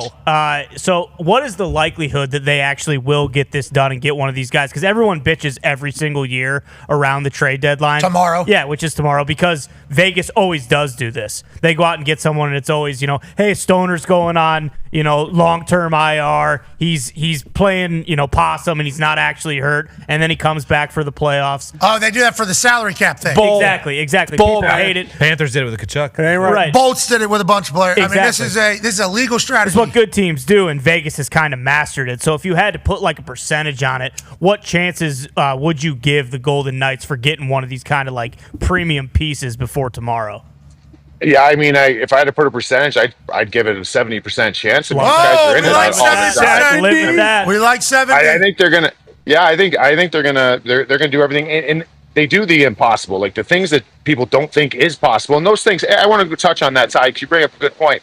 Everybody was having a conniption when this was going on with Stoner, right? And he was out, and until the playoffs started. It's happening all over the league right now. No one's saying boo about it. So this is the new way of doing it, kind of. If listen, we're not making up these injuries. Some of these injuries that happen, like, hey, just keep them out. We want a fresh body come playoff time, and it's opened up quite a bit of salary cap space for some of these teams to make those big moves. Now, is it going to be Eric Carlson, which would be crazy because I'm here with Pittsburgh. Like we said, that game tomorrow night is after the deadline. If that's a trade that they make, Carlson could just walk from one side of the arena to the other and play for the Golden Knights tomorrow. I'm not saying that's going to happen, but they're in on some on big guys. I think they're around the Mikko Rantanen situation in Carolina. Come on, all teams pretty much are. If they can land something like that, and Mikko Rantanen, if they could do a sign and trade, that could be something massive for this organization. Yeah, we've been talking about Mikko all week. He's a dog. That's who we've been talking about this entire time. Chris has come early. AJ will have the last question for you, but I just need to quickly ask, because you talk about tomorrow night and Carlson going to the other end of the ice. And then Sidney Crosby, obviously fresh off of leading the Canadian boys to another title. And his record's like 46-3. playing for Canada. Obviously takes a lot of pride in that. Still playing incredible hockey right now. But the Pens suck? Is that the Pens are just absolute shite? What happened here? What happened with Yeah, man, it's tough sledding. They're in this no man's land, but they've been in it, man. Pat, like we've seen it for a few years. Like they haven't been themselves, and it's like we see some of these other teams, and this has been a change of management, right? So this has gone on for a couple regimes now, where it's like, what are we going to do? I think if I take off the broadcasting hat, you want conviction in your decisions, like, right? Like let's either retool this thing and go aggressively at it, or let's just keep it going. And it seems like it's kind of always been in the middle, and that's where they find themselves. They're a middling team that probably has fallen less than that this year. So we'll see, but I think they're going to make some moves to try to make themselves back into the playoff mix next year. And with Sid on your team, you certainly got an opportunity with that. They were talking about Sid getting traded this year, right? One day, like actually being talked about? Listen, man, I don't see it. I just don't. I don't see it. It maybe when some other dominoes potentially fall. The crew there with Gino, with Letang, with Crosby, with Mike Sullivan, he's part of that connection as well. Sid will never be the first one to go. Never. So until some of those other guys, I'm not even saying it's going to happen. When those guys start going, then if Sid looks around and is like, all right, those years are kind of gone, we have to move on. Maybe it's a conversation, but I don't see that happening. He looks around and goes, where's Gino? Where's Tanger? Where's Sully at? Oh, I'm the last one standing. All right, I outlived all of them. Brought some championship grit to this town. Maybe I go play with a Canadian friend of mine, which is what they were saying. He was going to go out to Colorado. In Vegas. Marshawn. In Vegas. All right, last question here comes from AJ Hawk. Obviously, massive event happened in your guys' state of Ohio. Yeah, Rupper, speaking of a team in playoff contention, the Columbus Blue Jackets took on the Detroit Red Wings and got a decisive victory in the shoe at Ohio Stadium. What are your thoughts about that? And it seems like overall it was a huge success, beautiful pictures, video, everything coming out. Seems like the NHL is great. Do you see this happening more and more? I mean, these drone shots are unbelievable. What do you think of this whole situation? Yeah, so here's the big thing, AJ. When this came out, I mean, obviously being from Ohio, like I was so pumped for this, to put Ohio hockey on the map, which has grown so much since I was a kid. And when it came out like this, I was like, oh man, are they going to be able to sell tickets all the way through? Me too. These two teams were not playoff teams. There's no projection that they're going to be this year. But they've proved everybody wrong, and they're in the hunt here. The Columbus Blue Jackets, man, we know the story. We know the storyline with the Johnny Gaudreau. It's that tragedy, but it goes even beyond that. Just what this organization's gone through over the years, and I got to see them up close and personal a little on that weekend. It's a special group. Like they bleed for each other, man. They're there for each other, and what happened in that 48 hours? Because remember, 2 days before that, they won a huge game in Detroit, and then they win this one. They're exciting. They're high event hockey, man. They're going to score 6 goals a game, or they're going to give up 6. It's a lot of action. You have to root for them. But as far as being at the stadium there, that place is legit. It's so cool. I'll be honest with you. It wasn't the nicest in some regards. I'm just saying that. I'll just say that. Like, I'm just saying that the under guts. I've never been to a college stadium. It's old. It's just like concrete. I was like, all right, but when you filled it up with the fans and then the drone shots and we know about the history in that stadium, it was an awesome event the NHL put on. Filled it up, 94,730 people. One dog was in attendance, and Peter Herbstreit as well. Obviously, we saw him. But to your point, whenever I heard about this, I'm like, Red Wings, Blue Jackets? Horseshoe has 100,000 people? This is not going to be it.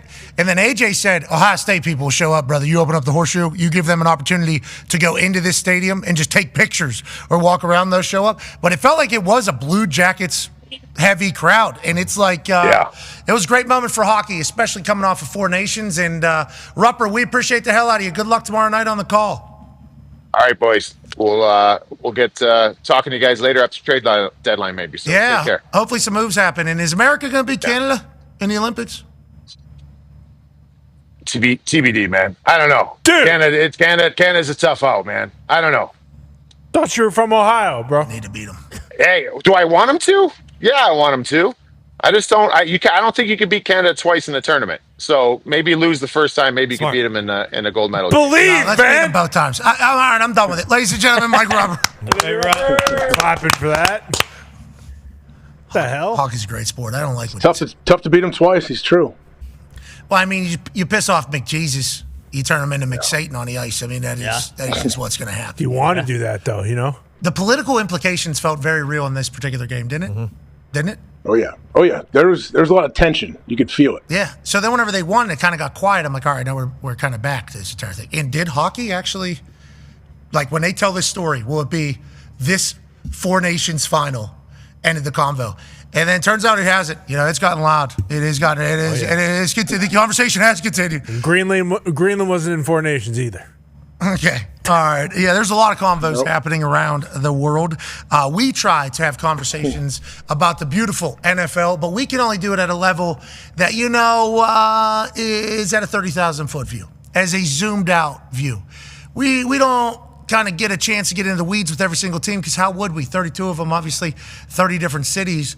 So we started a segment that, got us a chance to chit-chat with the people that are in the know, the people that are on the ground, the people that are on the beat. Ladies and gentlemen, it's time to feel the beat.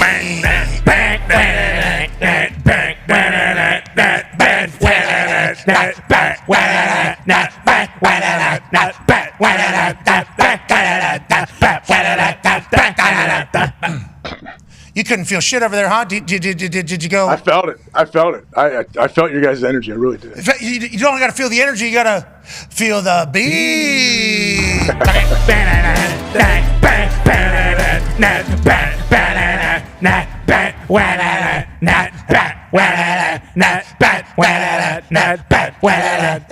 Can't wait till Kaboly feels the beat. What do you say? The way you're saying things is just the last couple of days needs to stop. Yeah, why are you such an asshole? Need you to feel the beat. First up, ladies and gentlemen, for the San Francisco 49ers, a man who covers the San Francisco 49ers for the San Francisco Standard and also has his own YouTube channel. Ladies and gentlemen, Lombardi himself, David Lombardi. Hey, Lombardi! I'm a little winded from feeling the beat. I don't know if you were able to feel the beat all the way over there in the Bay Area, but thank you for joining us, pal. Yeah, thank you. It's been a little while.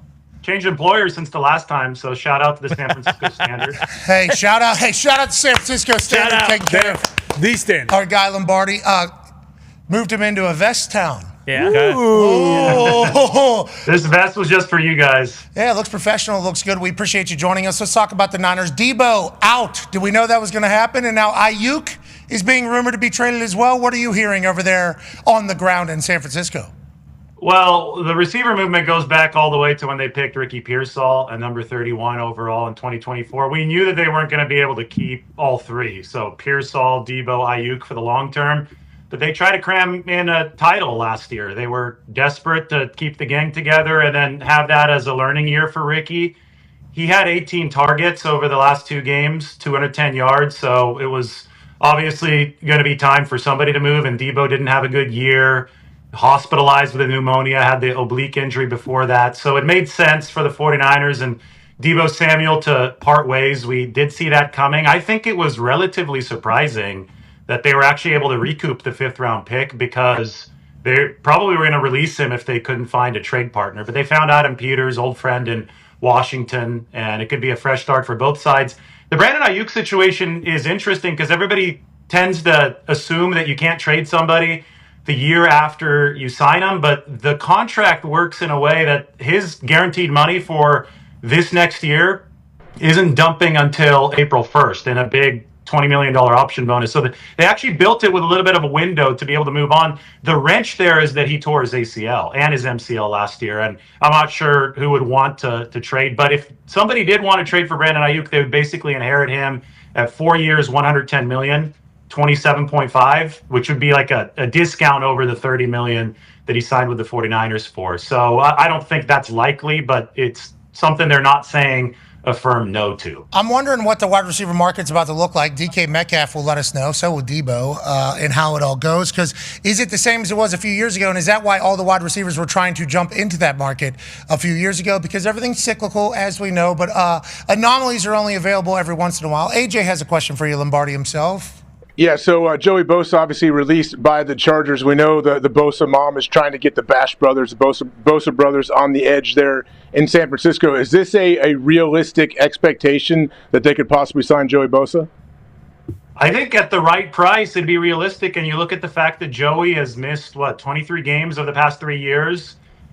That means that he's not going to command a huge amount of money in free agency. I mean, the Chargers, they owed him, something a little over $20 million this year? 25. No, it's 25, yeah. So they said no to that. So it's obviously going to come in at less than that. The 49ers are in this big cost efficiency push this offseason because they have been going for it over the past couple of years. So they would have to get a deal that makes sense. But when you combine the injury situation with the potential family discount in this case, it's not completely out of the question that they could find a number that does make sense. And the craziest thing about the Niners defense last year is that they dropped to number 29 against the run.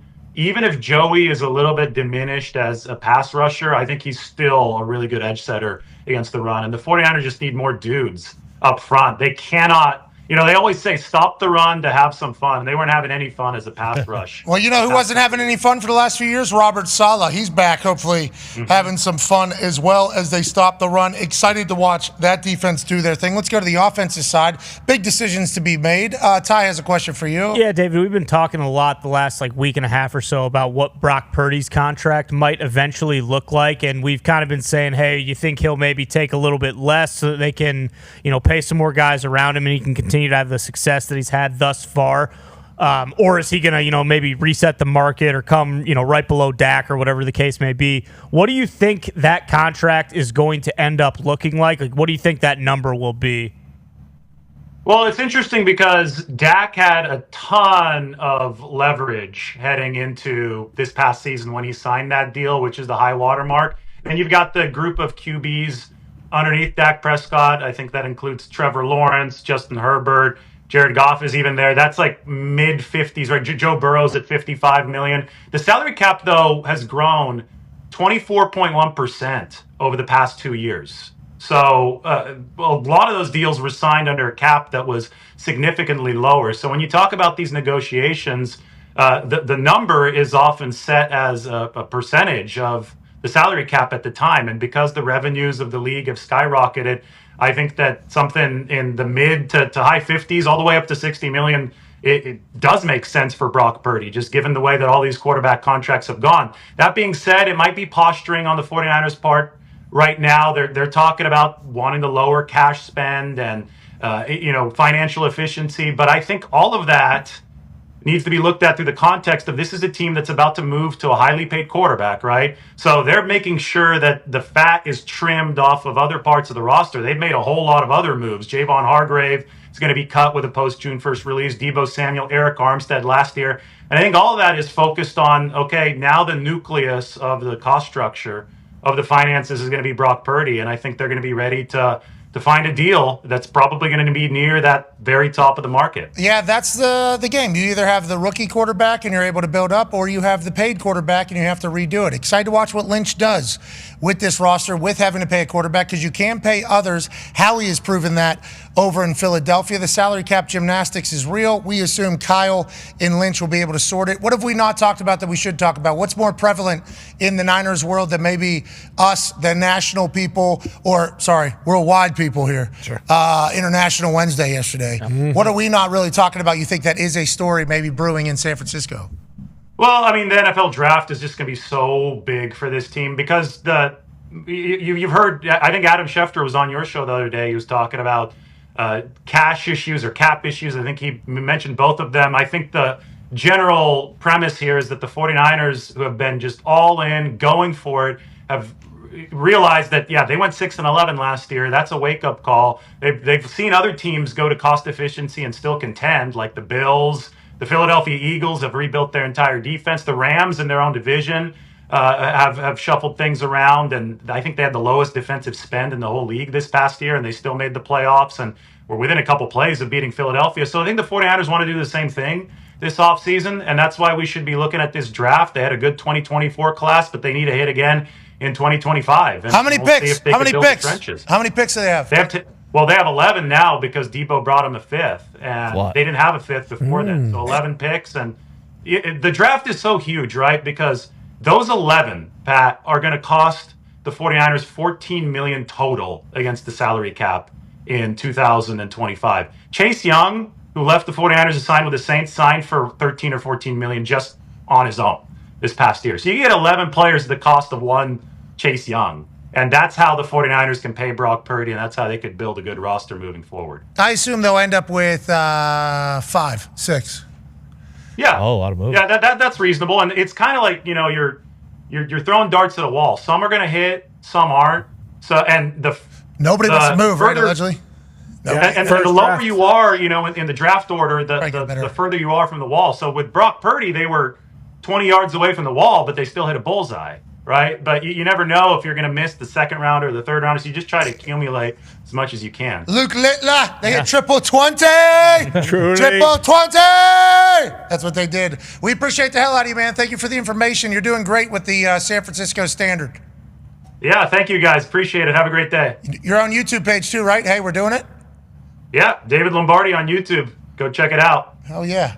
Keep going, Lombardi. We appreciate you. Ladies and gentlemen, David Lombardi. Yeah, Lombardi. All right, that was from one side of this here beautiful country. Now to the other. Ladies and gentlemen, it's time to feel the beat.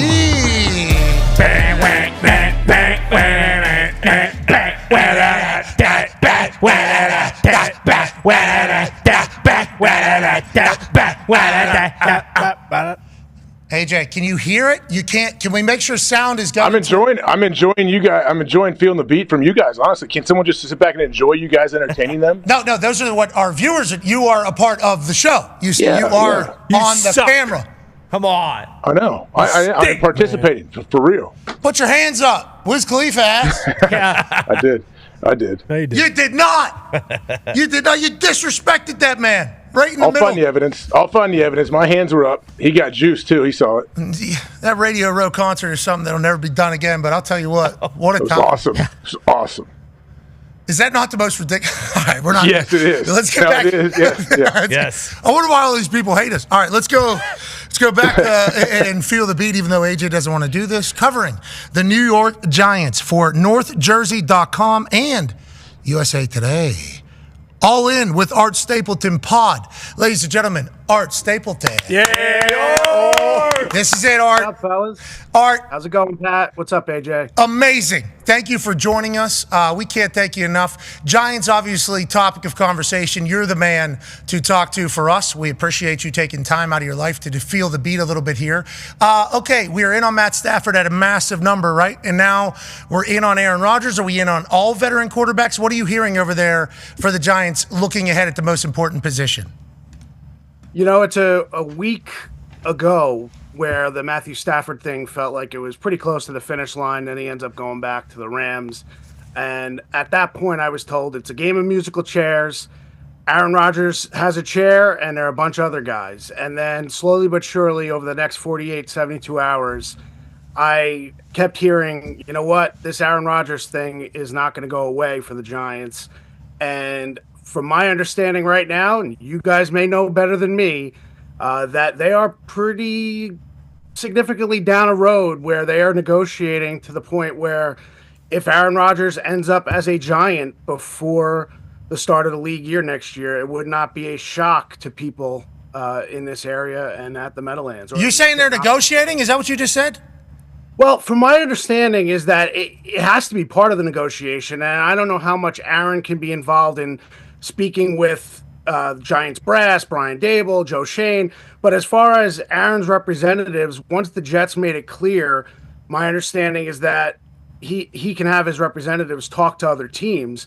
Now, I don't know where the numbers are, but you can't get involved with a player of the caliber of Aaron Rodgers and his resume without at least having an understanding as to what ballpark you have to be in and what he is willing to do at age 41 after what he's gone through the last 2 years. So my understanding is, yes, they have talked about what it would take to get Aaron here with the Giants, to not leave New Jersey. And my understanding is that at every turn, the Giants have yet to be scared off by the idea of, Aaron Rodgers coming on some show every Tuesday. Seems like everybody wants that to be the big issue. But, yeah, I think from a football fit, this is something that they're seriously considering. Everybody in your area that has a blog or a journalism degree, for sure. Now, whenever we talk about Aaron Rodgers in the Giants potentially. It sounds like you think that we don't know. Legitimately, we do not know. I have not. He was out of the country, I think, taking his break. This is like normal thing. I would not interrupt that. AJ talked to him briefly. He said he'll be on the show soon. What does soon mean? Who knows what that is? Sounds like from what you're hearing, though, they are at least in conversations. That's further than I thought or we had heard. Thank you for giving us that information. We'll continue to talk about it in a proper fashion. Is this Shane Dayball understanding we need a guy this year? We need to have a good season this year. We can't just roll the dice on a rookie drafted quarterback, or what do you think the mentality is? I think they went in saying, look, our quarterback room right now is Tommy DeVito, and technically he's not even officially signed. He's got to sign his exclusive rights free agent deal, which will happen over the weekend. The reality is they need to sign a veteran quarterback, and they need to look in the draft and get their future quarterback. And that's not easy to do. It's been a hell of a year in New York, as you guys know, for the Giants. At every step, every decision they made backfired. And now, I think that they need to find the best football player to play quarterback to start the season, because you cannot wait until the draft. You're not sitting at number one. You'd like to be at number one and say, you know what, maybe things would be different if had they lost to the Colts. They'd be sitting at number one saying, we know for a fact we are going to get a franchise quarterback of our choosing. They can't do that. So I think right now they need to get the best veteran in here as quickly as possible. And I think Aaron Rodgers right now represents that. Last question for me before the boys have some in Art. We can't thank you enough for taking the time here. How would Giants fans feel if this was reality right here? Boom! Wow! Boom! Wow. How would that feel? How would Giants fans feel about that, you think? Because I've obviously read the internet, and we're associated with Aaron. Lucky to be, thankful to be, but we are associated with Aaron. So anything that gets brought up, obviously, my mentions get filled up as well. Some places seemingly okay without Aaron. How would Giants fans, you think, feel if he was their quarterback next year and next season in a seemingly must-win season for the Giants? I think it'll be mixed, Pat. And, the reality is that, my Tuesdays would be shot. I'd have to listen to you guys, which, I'd enjoy anyway. Yeah, but of course, Art, of course. Yeah. People keep talking about, this circus that Aaron Rodgers brings, that idea. I've covered the Giants for too long at this point to think that, dipping your toe in the water at this point and being afraid of the controlled chaos that maybe a player might bring, it's gotten them nowhere. It really has gotten them nowhere. Like, to me, yes, they need to win. They need to be competitive this year. I don't think anyone's picking them to all of a sudden beat the Eagles in not only the NFC, but in the division. But I do think that if you look at the football and say Aaron will be 2 years removed from the Achilles, and what he did, guys, 3,800 yards passing for the Jets. The last time the Giants had a quarterback that threw for at least 3,800 yards? 2015. He did that in like 4 games. He threw 28 touchdowns. The last time they did that was 2018, and that was both Eli Manning and, he's off making shows and, a colleague of yours at ESPN. So the reality is that if it's from a football perspective, you deal with anything else that you think is coming with Aaron, because if he can play, I think the match between Aaron Rodgers and Brian Daboll, yes, it could be combustible, but I think it would be pretty interesting for 1 year to see them try to get the most out of this season. And maybe they have a young guy behind them that they don't want necessarily to be a franchise immediately. Connor has a question for you. Yeah, how about the third pick, Art? It feels like even if they do get that vet, and you mentioned 1 year right there, that there's still a chance they might take a quarterback. Or is there any reports about who they might be kind of in love with in this upcoming draft class? And do you think that quarterback at 3 is very possible, or will they take, Abdul Carter, Travis Hunter, one of the best available guys? I've heard all 3 quarterbacks that were presumably at the top of the draft, or at least in that first round discussion: Cam Ward, Shador Sanders, and Jackson Dart from Ole Miss. Not in that spot necessarily. I think if they can pull off a deal with Tennessee to get to number 1, I think they'll take Cam Ward. I think they like his upside. I think they've liked meeting with him. They want to meet with him more over the next month or so and see where there's at. They've had a lot of interaction with Shador Sanders, which we've seen on the internet. Everybody has caught his exchanges with Daboll and Malik Neighbors going all the way back in Times Square on Heisman weekend and all that stuff. Is Shador a possibility? I know there are fans of his in the building. But the other guy would be Jackson Dart. So if the Giants don't move up to 1, I think they sit at 3. If a quarterback is there that they want, they'll take him. If not, they'll take the best player. Could be Carter, could be Travis Hunter, and then maybe they trade back at the end of the first round if a guy is still there, like a Jackson Dart, maybe a Jalen Milroe. And then if you believe the mock drafters, maybe even a Shador Sanders will be sliding there late teens, early 20s. Maybe the Giants will say, you know what, we didn't use the picks that we could have gone up for 1. Maybe we'll move back into the first from 34 and try to get that other quarterback to learn behind Aaron Rodgers. All the mock drafters are interesting with where they're placing everybody. Yeah. Charles Davis just came out and said Shador's going number 1. Then some people have him like going 6th to the Raiders. Then they have people who have him in teens. There's some people that have him in 30th, late first round. Like, it is very fascinating. I don't know if anybody knows shit at this point. Dable, Jalen Milroe would be an interesting dynamic coming back together in it all. And all eyes are on those top couple picks. It is a fascinating year for the draft. Can't wait to cover it with the Draft Spectacular live here at the Thunderdome. AJ has the last question for you here, Art Stapleton. Art, other than the quarterback position, what are the most areas of glaring weakness you think that the Giants will have to address in the draft? And also, is there any chance that they're going to go after Davante Adams possibly to bring him in as receiver? Is that from you, AJ, or is that from possible quarterback at some point that you made? That's from me. Strictly me. You were showing the highlights, and he was completing so many nice balls to Davante. Davante was flying all over. Boy, how good would Davante Adams look as a pair with Malik Neighbors, with Aaron Rodgers throwing the ball over the field? I think it's Do we have an it's offensive something line? that they would consider. I think their offensive line might be better this year than people thought. They had a lot of injuries last year. I think they'll be in play for a corner, a number 1 corner, potentially in free agency. Maybe a guy like DJ Reed, who played with Aaron with the Jets. So maybe it's collect your old Jets season for the Giants. And I think on offensive line, I think they're looking for a starter at right guard. That'll bring back their full complement plus a right guard. And I think they may look for up front. Who wouldn't want to put one of these great young defensive tackles against Dexter Lawrence? Then you have Brian Burns, Dexter Lawrence, the young guy, Kayvon Thibodeau back. We'll see what they can do up front. What was the record in one-score games last year? 2-9 or something like that in one-score games? Is that what it was last year?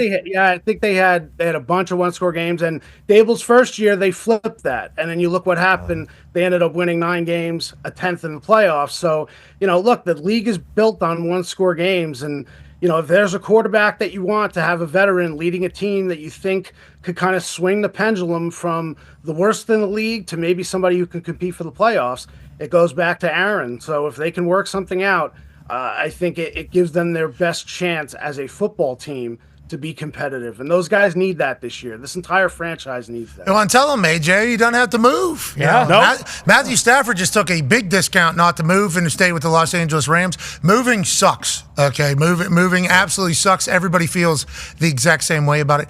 Tim McAfee, I always say a truck driver. He was a long-haul truck driver mover.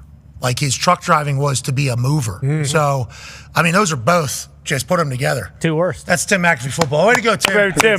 Way to go, Tim. We have one last question from our resident Giants fan. Bruce Brown has one for you, Art. He's a big fan of your work. Yeah, what's going on, Art? How are you? My question is Bobby Okereke. There's some rumbling that the Giants have soured on him and that he could be a surprise cut candidate. Do you think there's any truth to that and they might let Bobby walk?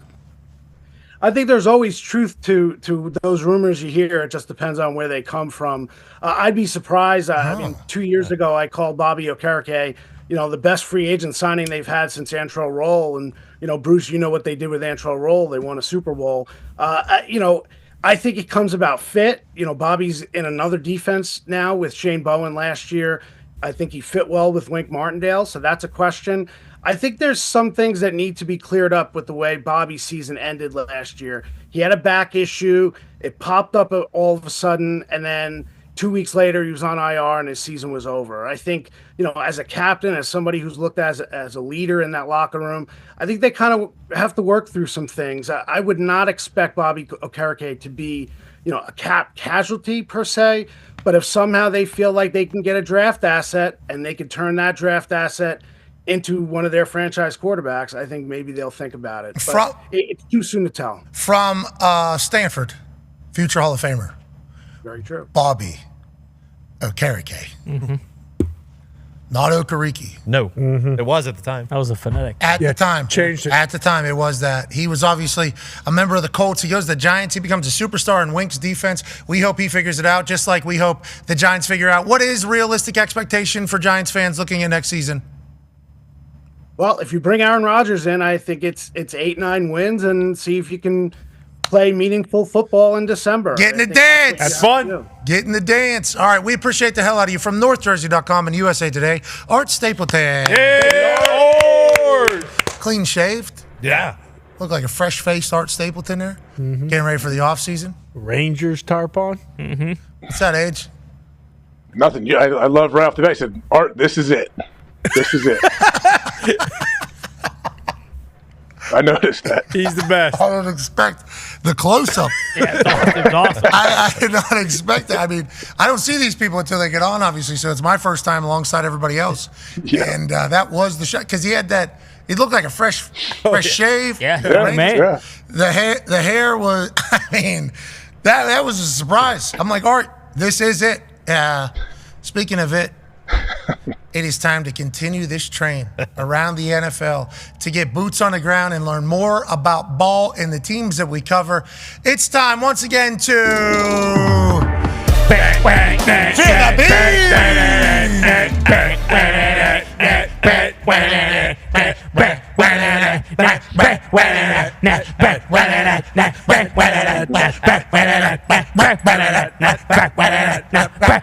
the I think we felt the beat pretty good there. Yeah.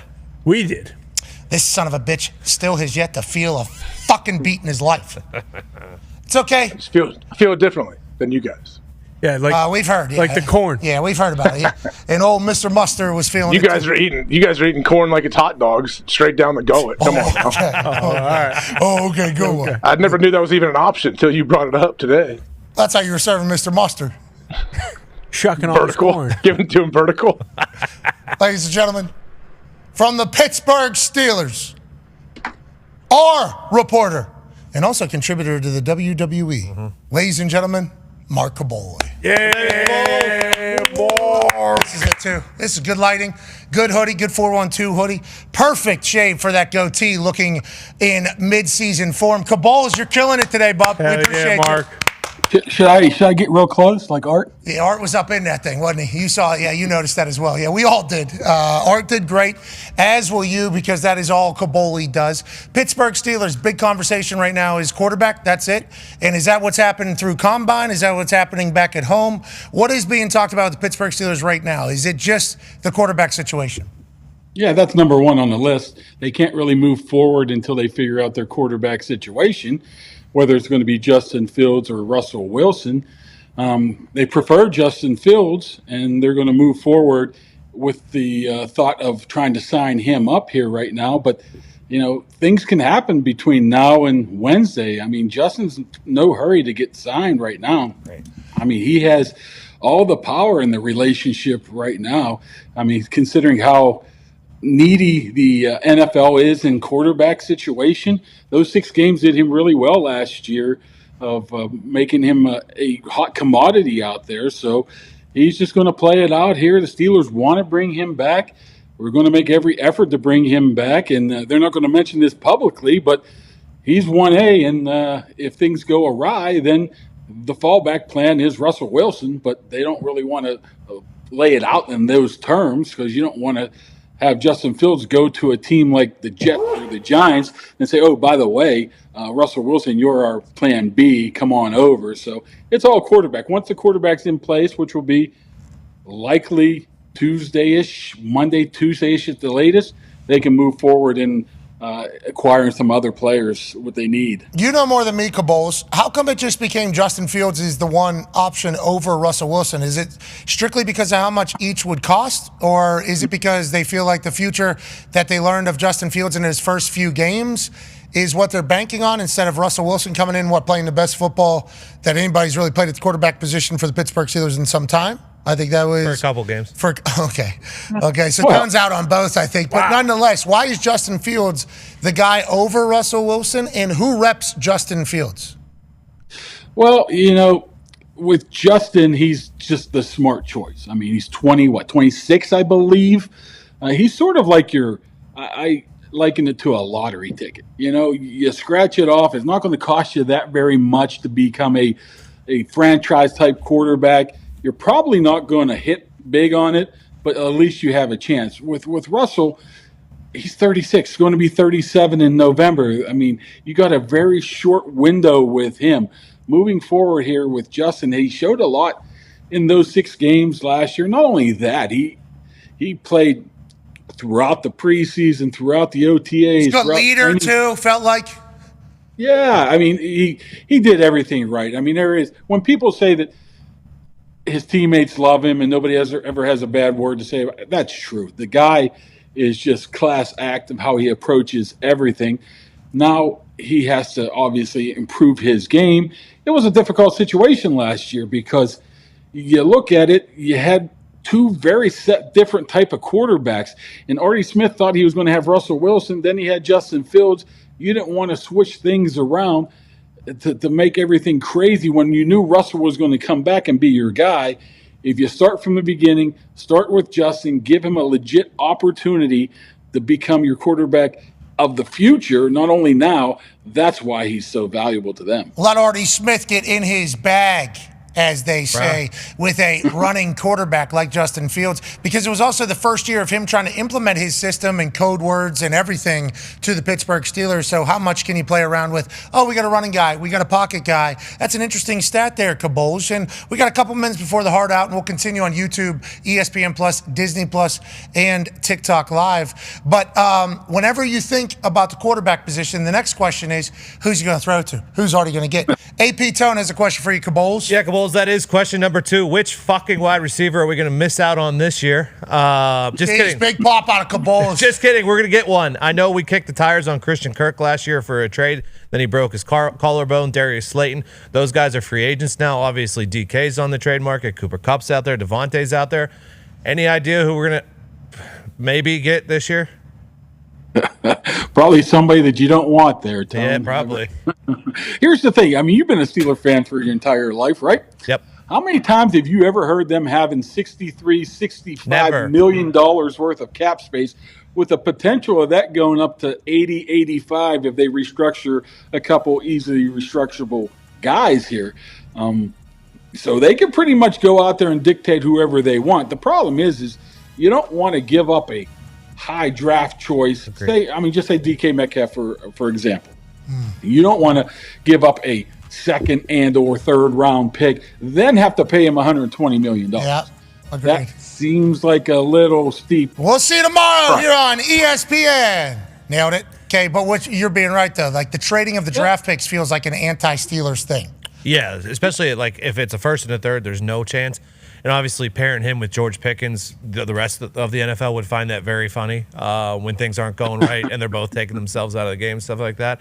So I don't know. Whoa. Next year's a different year. Well, I'm just saying there's a potential chance. But no, so I don't see it being DK. That's not the Steelers thing to do. They normally would go get, someone a little bit farther. Normally they would wait till like Thursday, Friday and get whoever's left. But third round. Yeah, I hope they'll be a little more free aggressive. agency. Yes.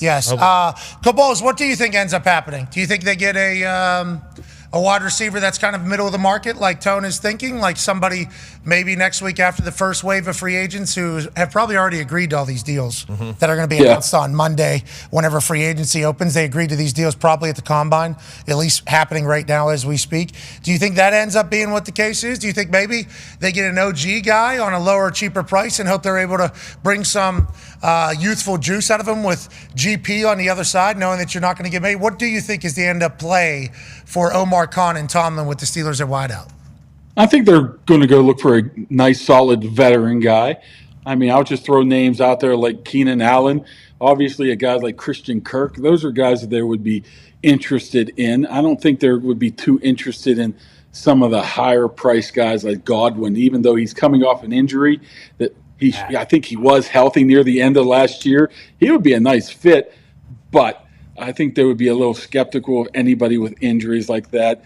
Ayuk, coming off an injury, that's a difficult one to go down to as well. But I'm sure there's going to be other receivers that are available. Amari Cooper. If you can add one or two of those type of guys, solid veteran, number 2 guys, then supplement it with the guys you have of Calvin Austin, who had a decent year last year, Roman Wilson, who played 5 snaps last year, and they still got high hopes on him, and then add in the draft, then all of a sudden you got something. Roman Wilson, Michigan. I think that's He was a great player. Yeah, at Michigan, yeah. Yeah, at Michigan he was. He got hurt in camp and then just could never get healthy, and then the season ended. I didn't even think about getting 2 of those vets in there. You probably could go Thursday, Friday, might be able, especially with $60-some million. What were you going to say? I was going to say there's one name on there that Kaboly didn't say. I need Tony Diggs in a Stephon Diggs jersey more than I need anything right now. Coming off injury as well, and obviously Caserio talked about how thankful he was for his time in Houston. That's certainly to be decided. What's that, Kabols? That'd be an interesting locker room. Stephon Diggs and George Pickens. What are you saying? The hell is that? I'm not suggesting great players. Seems like you're alluding to things here, Kabols. You need to watch that. Even if you said name. I'm alluding. Yeah, you are alluding. You're alluding. You're alluding. Go ahead. Assuming. Oh, alluding and assuming. Yeah, one thing goes with the other, brother. AJ has a question for you, Kaboly.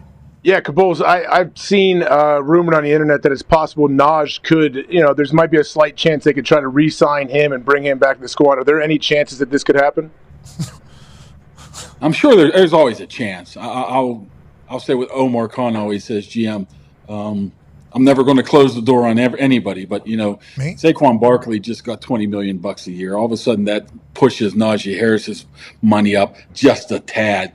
You're looking anywhere 8, 9, 10 a year for him.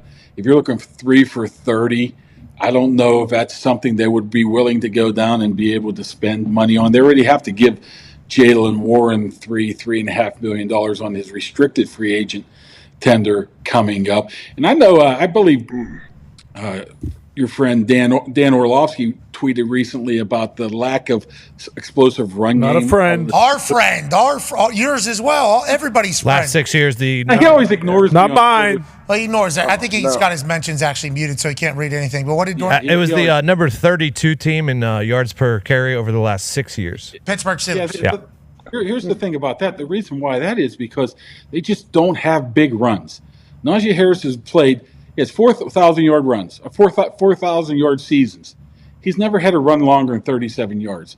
This team needs explosive plays in the running game. Warren, right? And they Isn't Warren have the guy? not been able to do it. Plus, isn't Warren like the guy? Anytime he gets the ball, it feels like there's like real juice. I don't know.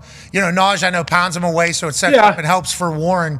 But anytime he gets the ball, it feels like there's a lot more juice whenever you're talking about those. There is, especially Definitely. 2 years ago, felt like there was more juice. Now, he was banged up last year, but also Najee coming back doesn't make as much sense because the running back class is predicted to be one of the best in the last 10 years. So you can take someone very, very cheap who can do what Najee does and not have to pay him $10 million a year. Whoa. I don't know if anybody can do it. Najee's obviously getting better and better as he gets older. I think he had his best year this past season, right?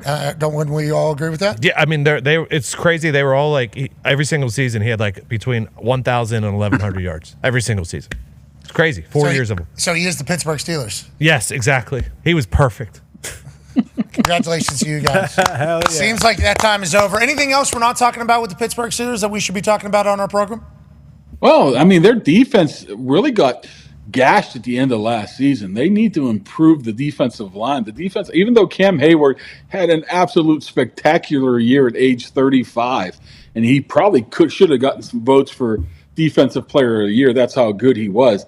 That group is very light right now, and they have to add either through the draft, probably through the draft and free agency right there. Even though they have a ton of talent on the outside with TJ and Herbig and Highsmith, and they got Queen, and they got Peyton Wilson and Minka Fitzpatrick and Deshaun Elliott, Joey Porter Jr. They got all the guys on defense.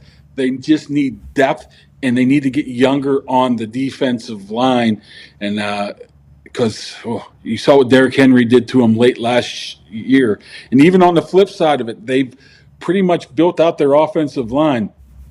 But Broderick Jones, the 14th overall pick, now 3 drafts ago, is moving from right to left side.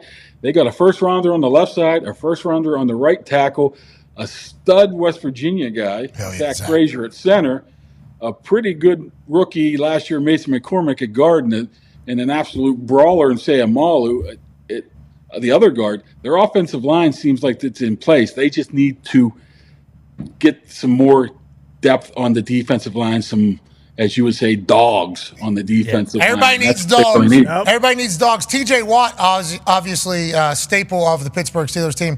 He is in the middle of negotiating with the Pittsburgh Steelers. If you listen to anything that J.J. Watt said, what are you hearing from the Pittsburgh Steelers side? Because we're hearing from Jage that TJ and he talked this morning, and it was about a turkey and bread sandwich, nothing else, because TJ had nothing else in his house. So we don't know if he's completely broke and can't afford groceries, or if he is just not a forward thinker when it comes to anything other than football. But he was in good spirits, so maybe they're in a good spot negotiations-wise. What are you hearing from the Pittsburgh Steelers side with the TJ Watt deal? And Maxx Crosby's deal affects this mightily, I would assume. Well, if TJ needs, I could have went over and made him a sandwich, put some mayo on it, put it in the microwave. That's what we're saying. Aldi. We need some mayo on it. Aldi mayo. Aldi mayo, baby. No, not Aldi mayo, please. It'll be Hellman's or it'll be Duke's. Exactly. It'll be Hellman or it'll be Duke's. As we say it in Pittsburgh, it's Aldi's, just like Walmart's. Oh, yeah. All the ways. You come all the ways over. Yeah, I get it. I understand what you were saying. But, yeah, where is TJ other than a guy that has no food in his house? Relatively relatable, especially because just a year ago he was cleaning his pool and he stepped off his steps and almost busted his face. No. So TJ Watt seems to be the most, I don't know, I'm incredibly wealthy or the guy that I am guy. What does that mean for contract negotiations with the Steelers right now? Yeah, talking to Omar, he pretty much rubber stamped it's just a matter of time. He didn't know if it was going to be 2 weeks from now or 3 months from now, but he's one of those legacy guys that they have identified a while ago. It's just a matter of putting together, crossing the T's, dotting the I's.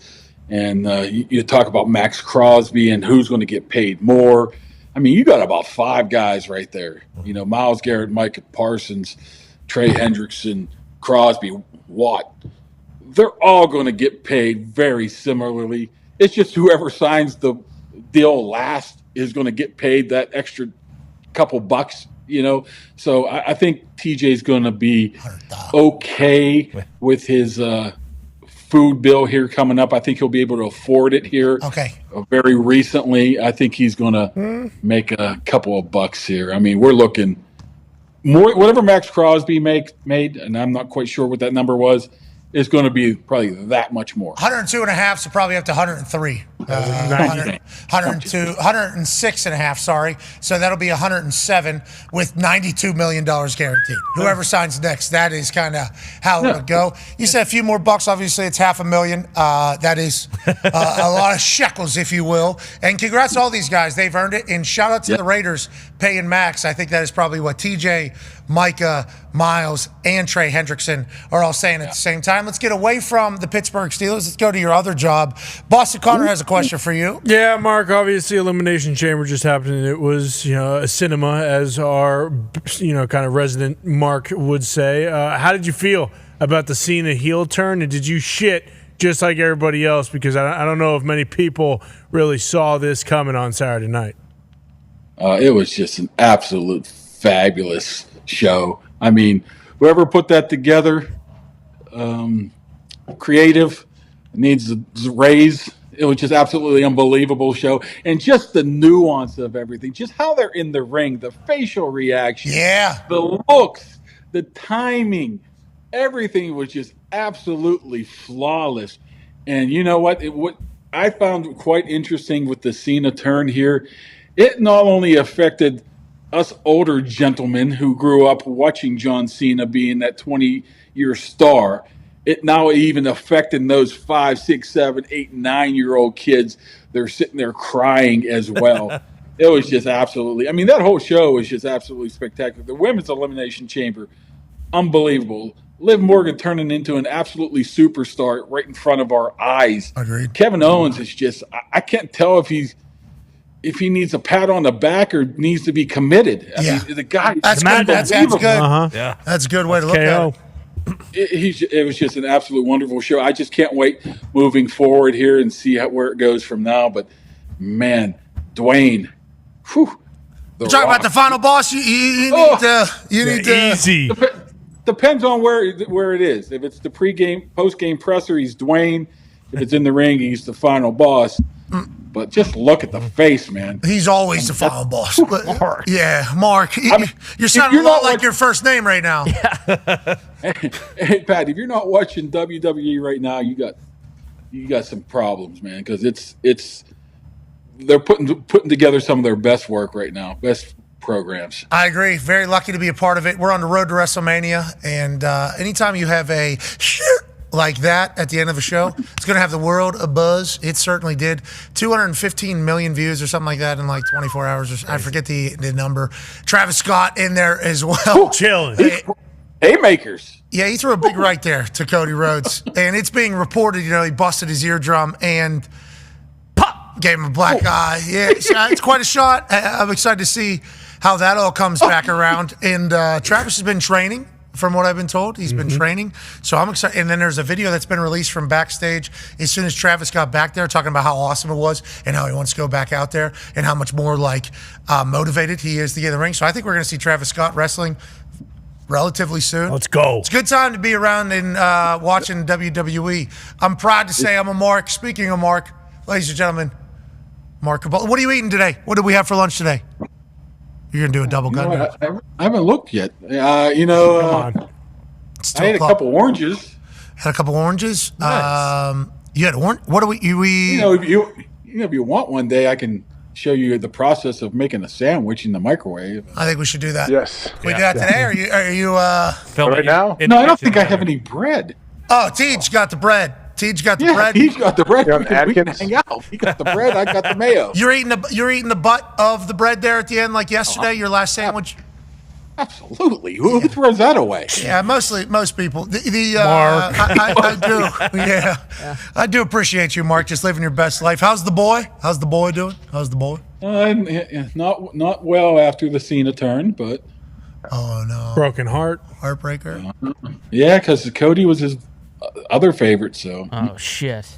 No, so he says he's going to come back as Thugonomics now. So your boy said he's going to be Thugonomics, or he thinks Cena's going to come back as he still thinks Cena's going to be Thugonomics, but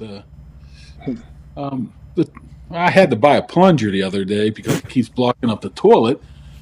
But other than that, it's pretty good. The kid's clogging up the toilet. That's a big moment there. With his tears. Oh, that's a known thing. Every time he goes, he blocks it. That's kind of like one of those moments where a boy becomes a man, right? In the Kaboly house. Not if it's 2 a.m. and you're like, yeah, you gotta get good at effort. Yeah, the Kaboly bar mitzvah. Toilet paper. Mark, did I see you're getting chickens? Mark? Oh, you know what? I get an email from the kids' teacher saying, "We got eggs hatching here. Would you like to have some chickens?" Like, yeah, let me pull out the coop out of the garage. A lot of people doing that now because the egg prices. Yeah. A lot of egg prices. A lot of people getting the coop out of the garage. Just got an email from kid's second grade teacher asking if I wanted a chicken after they hatch at school. Yeah, I'll take 3. If you do have your own chickens with your own eggs right now, I think now is the time that you've been talking to your friends that say, you got fucking chickens? Yeah, I make my own eggs. I get my own eggs. Every morning I get a dozen of these things. And you can have it. You want some fresh eggs? No, I don't. I'll just go get them from the store. Now everybody's like, hey, the weirdo, they got the chicken coops with their own eggs. Yeah. Kind of hitting a home run right now. Maybe you should get involved, Mark. Maybe that's your new thing. The crazy thing is she sent a Google Doc. I think I needed references or something. I'm like, I have 2 kids and I didn't need reference to have a kid. Do I need a reference to get a chicken? Kaboly's coop. What's going on here? Kaboly's coop is not, Kaboly's killer coop. That could be They want to make sure you're going to raise the chickens, Mark, not take them home, put them in your air fryer, and eat them. Get some wings all of a sudden, we ain't looking for the air fryer's right here. They seen it. That's what they're saying. That's like whenever that's the microwave and the air fryer's right here. Yeah. Nice air fridge. Which could you imagine? The air fryer is just an absolute imperative kitchen appliance. How often do you use it? How often do you use it? Like 3 times a day. Chicken nuggets. Oh, I shouldn't say chicken nuggets, right? Not if you're trying to get these chickens. Not if you're trying to get this coop. What else are you making there? Chicken nuggets, fries, I assume. Anything else? Chicken fries. Sometimes I'm lazy. I'll just throw some pizza in there to heat up. Nice. Oh, from like last night? Yeah, pizza. What else do I throw in there? Salmon, even though I'm not a salmon guy. Really? You could, you're saying. You said you've seen on commercials. I'm not a salmon guy. You could No, be no, salmon in there. Throw it in there. I'm not eating salmon. That's like the worst fish possible. What? What fish are you eating? What's the best? The Chilean sea bass. Yeah. Whew, that's like eating a steak. Mahi. From Long John's. You know what? Let me tell you a story about Long John's. Had some this morning. Ty, I think, had some this morning. I wish it was Zaxby's, but the box was very similar. Okay, to Long I thought John's. you had Long Johns this morning. I was very impressed. It's Long John's. There's one not far from me, and I found out it's a once a year type of thing because you crave it, then you go and eat it, and you freaking sit on the toilet for the entire day, and you're like, I'll never eat this again. Then all of a sudden, a year passes, you're like, boy, I can really go for some Long Johns. Rinse and repeat, man. Once a year. Yeah, That's all you can do. You forget about the post game, because you see the Long Johns, you think to yourself, I could go for some fried fish right now. Man, I could really dive into that. And then you get into it, in the middle of it, you start to feel it, and you're like, oh, no, I forgot. And then 1 year passes, and you remember again. I could see how that could take place. I'm kind of doing that with a couple different places now because I know how terrible it makes me feel on the other side. I'm very. You guys got fish fries in Indy, or is that a Pittsburgh thing? Right now, right? It's happening. Yeah, Lent. You guys do that? Yeah. I haven't seen it. Every No, I'm just Friday. saying the fire hall. The fire hall. You guys Pittsburgh does a lot of fish fries. Everywhere. Yeah. We got them every Friday, yeah. I don't know if there's. I haven't seen one here. I assume there is. There are definitely fish fries here every Friday. No. Pittsburgh, I assume where Kaboly's from, because obviously where we're from, there's signs everywhere for either, it could be at like Renton will have a place, Fire Hall will have a place. I think ski slopes, Boys We Park. went to Renton.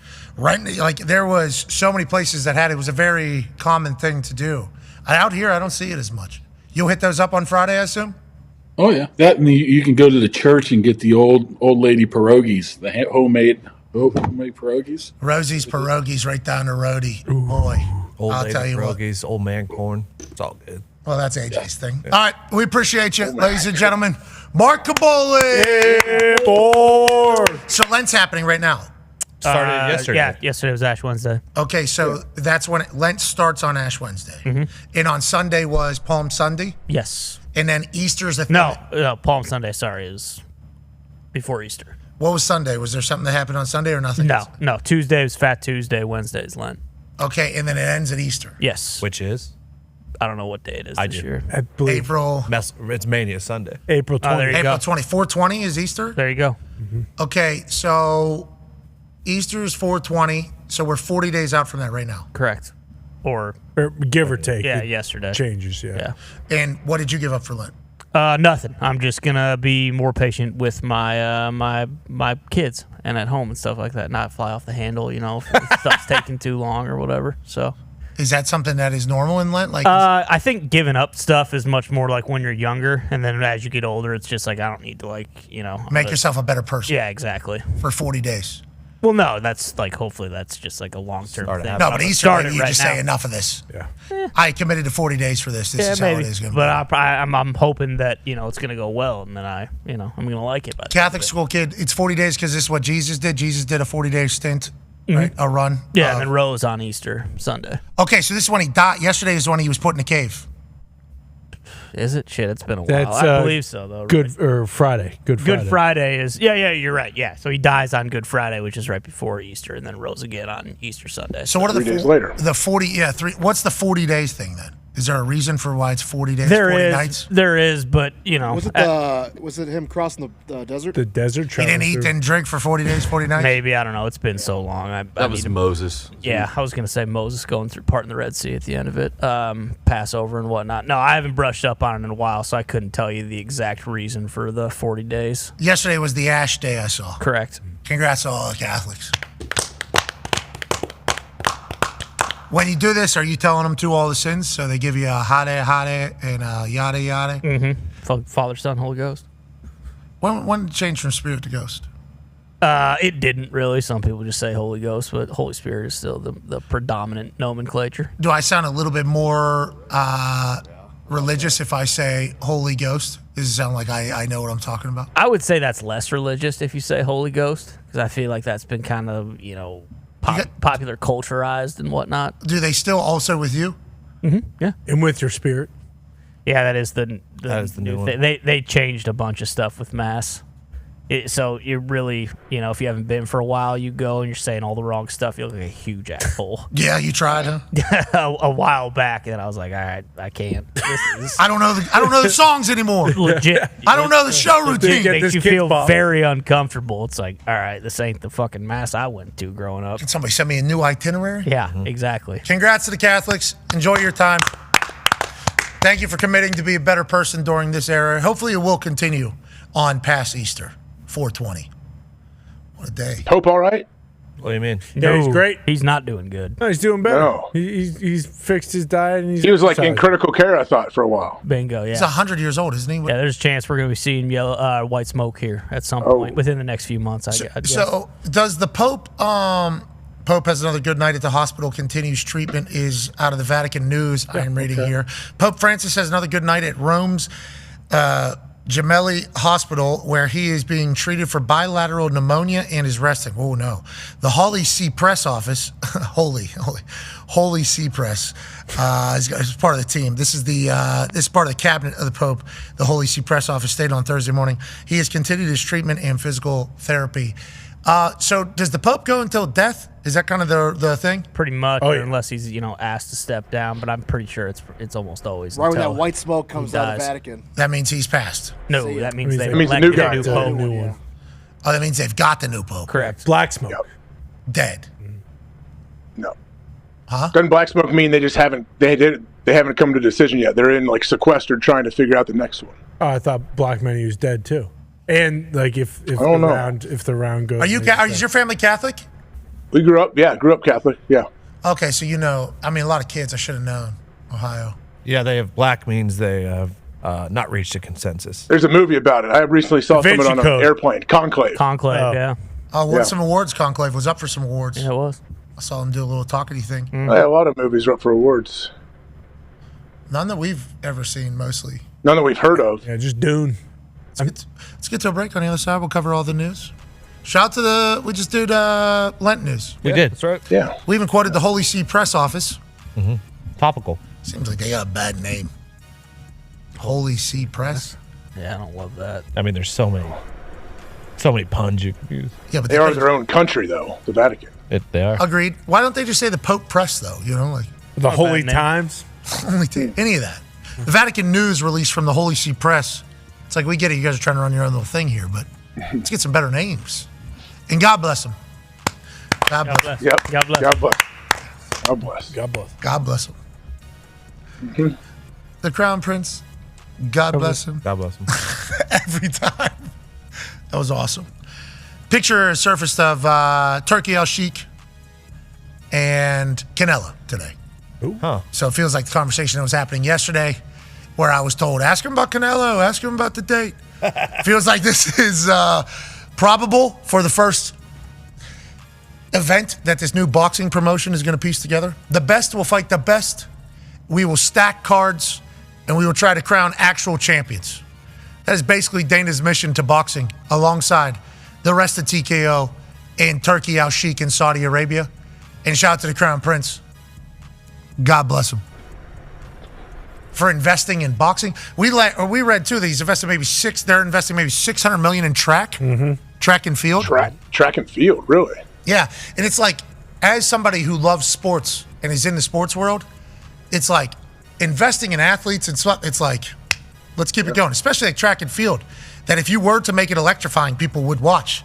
If this became like what happens at the end of like practices and workouts where guys call people out and they start racing each other, if they're somehow able to make track a little bit quicker, a little bit more topical, a little bit more, I don't want to say characters driven, but sure. You get it. It is.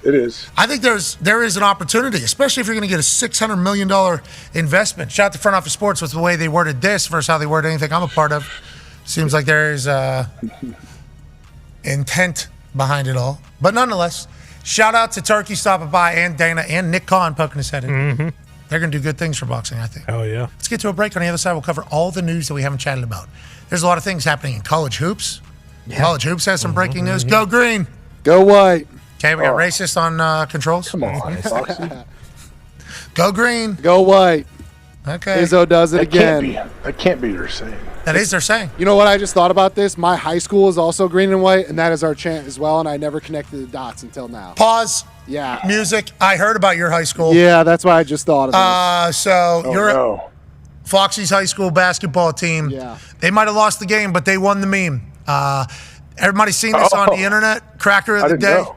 That's from Evan Fox's high school. Williams, is that what is That is the Williamston Hornets basketball team, the same team I played for in high school. That kid's name, can I say it? Tommy Pratt, legend. I guess we were down by a lot in this game. He fouled out. He's one of the better players on the team. So he's on the bench. Very end of the game, there's a hard foul. He gets off the bench, goes out there like he's going to fight the other team, our rival. They kick him out of the game, and that's how he left. That a kid. Yeah. That a boy. I love this guy. Tommy Pratt's got moxie. I guess he's a very good football player as well. I would assume. And Tommy Pratt also, I like the fact that he looks at the other student section and lets them know how he feels. That's how high school basketball, is when it's at its best, when there's real emotion. And obviously, it's not a home court or an away court, right? This is a neutral court. District final at Fowlerville. I played on that court. Yeah, okay. I love the old guy at the top of the steps when he flicks everybody off. Whoa, we don't do that. Yeah, easy. Whoa. All right, get out of here, geezer. All right. Tommy Pratt's not scared to let the boys know how he feels. Yeah. If you're willing to stare down an entire student section in a building and do that, I think there's some inner courage that is going to be talked about. Congrats to the other team, get a big-time win over Tommy Pratt's team. Yeah. Shout out Hazlitt. Shout out to Hazlitt getting a win. But I like that he's defending the boys, Absolutely. Yes, it's awesome. What high school is it? Williamston High School. Very small town. And I thought everybody grew up on country clubs up there. No, farm town. You guys grow corn? Oh, lots of corn. Corn, beans, corn, Hey, you eat beans. vertical or horizontal? Horizontal, of course. You tell us, H, what are you doing with Mr. Mooster? Terry Mussetter. First of all, put some respect on his name. That guy's a legend. What year was Gourmet this? Gardens for years. What year was this? 2000. This is when he was a little boy. It was when he was a little too little. I wasn't a little boy. I had to drive because I drove his truck around and made deliveries for him. I found an too. obituary in 05. I hope it's not him. Well, Oh, no. people found a picture of you kind of going back into the glory days. Look at my fat wrist and fingers. That's what happens when you're taking corn down like that. And you should see your gums. They were bleeding. And nobody expected that. We appreciate you, AJ, contributing to society and Mr. Mooster. And I do believe he's potentially alive or dead. Okay? I've gotten mixed reports from people. Okay. One or the other. Some people have responded. Well, it is one or the other. One or the other, yep. It is one or the other. But I'm saying that we've gotten mixed reports. Because Tone said he found something, and other people send reports like, guys still doing it. And it's like, all right, we don't know whatever it is. You've made a lasting impact on AJ Hawk, sir. You've done a great job if you're alive. Thank you, Mr. Mussetter. Hell yeah, Terry. There you go. Mussetter. Yeah, the Mussetter that I found that died was born in 1935. Does that line up? It's possible. Could have been.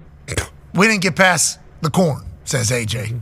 It was me driving, him not talking, and then me serving corn and shucking his corn.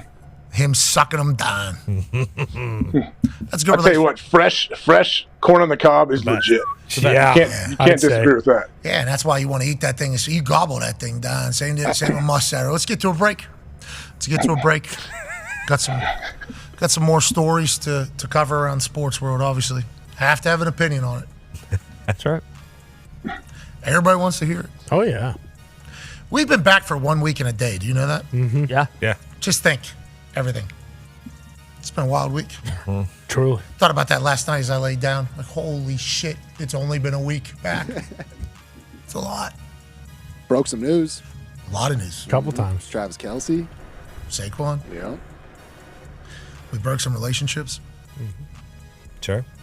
I feel like Art saying that the Giants are like almost heavily negotiating.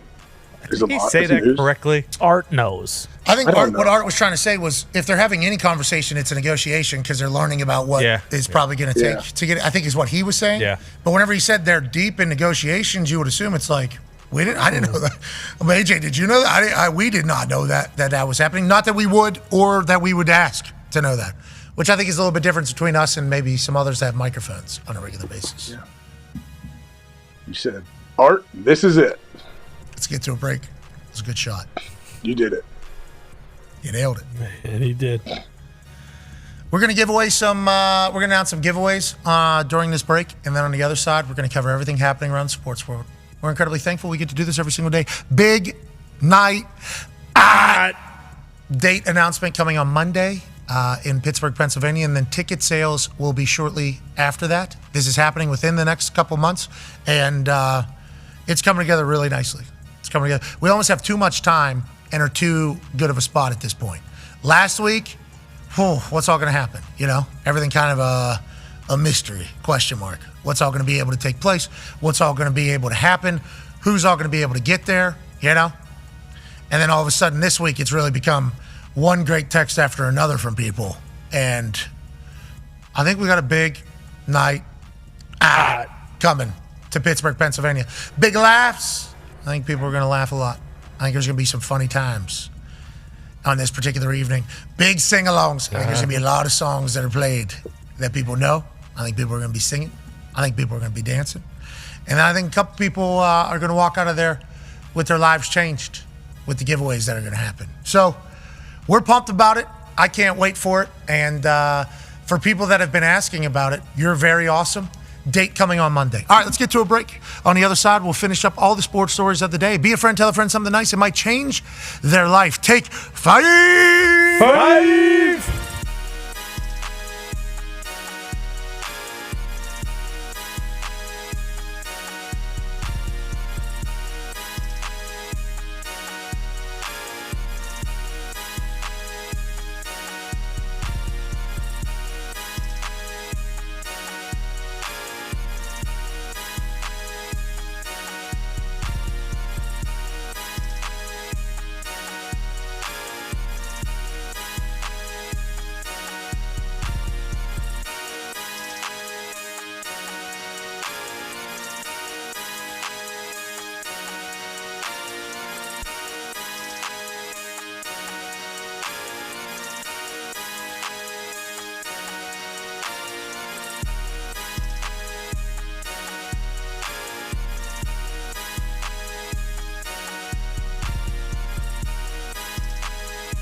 Hello and welcome to the special investigative report. Much has been made in the media world on the life and charitable donations of the man Pat McAfee, especially lately with the rise of the ever-popular Pat McAfee Show, a show that in his own words, stinks. We thought it privy to dive into the inner workings and machinations of this tiny business, this small regional show that has reached international discourse. We sat down with the suit himself, Bruce Brown, to figure out what, where, when, why, and how they're able to give away so much money to the viewers of this incredible program. So yeah, when you enter a Pat McAfee Show giveaway, essentially, the entire hashtag will be downloaded into an Excel file, and the winners will be randomized within that. And then we do a quick scumbag check, basically click on the profile and and make sure, you aren't a robot or blocked by Pat. And then it'll be transferred over to Dirty Gertie, who creates the Winner Wednesday graphic, which then runs on the show each Wednesday in a commercial break. If you win over $599, we're going to need your email, or you can email giveaways@patmcafeeshow.com. If it's under $599, all we need is the easiest way to pay you digitally. And if you win merch, obviously we need your size, address, and what you want from the store. Usually I'll just reply to you on Twitter. If you have any questions about any giveaway, whether it's cash that you either are waiting on or merch, you can just reach out to me on Twitter or email giveaways@patmcafeeshow.com. Please give us about 1 to 2 weeks to sort out your prize. That's typically how long it takes. But again, if you have any questions, just reach out to us. We reached out to PMI's money man himself, CFO Phil, for an on-camera interview. Regretfully, he declined the segment, but he did give us the salacious, juicy details. In an email correspondence, CFO Phil replied, over $5.1 million year to date. Too much money. There you have it. Over $5.1 million given away, a pissed off CFO, and a show that quote unquote stinks. Good night, good morrow, good luck, and good fortunes.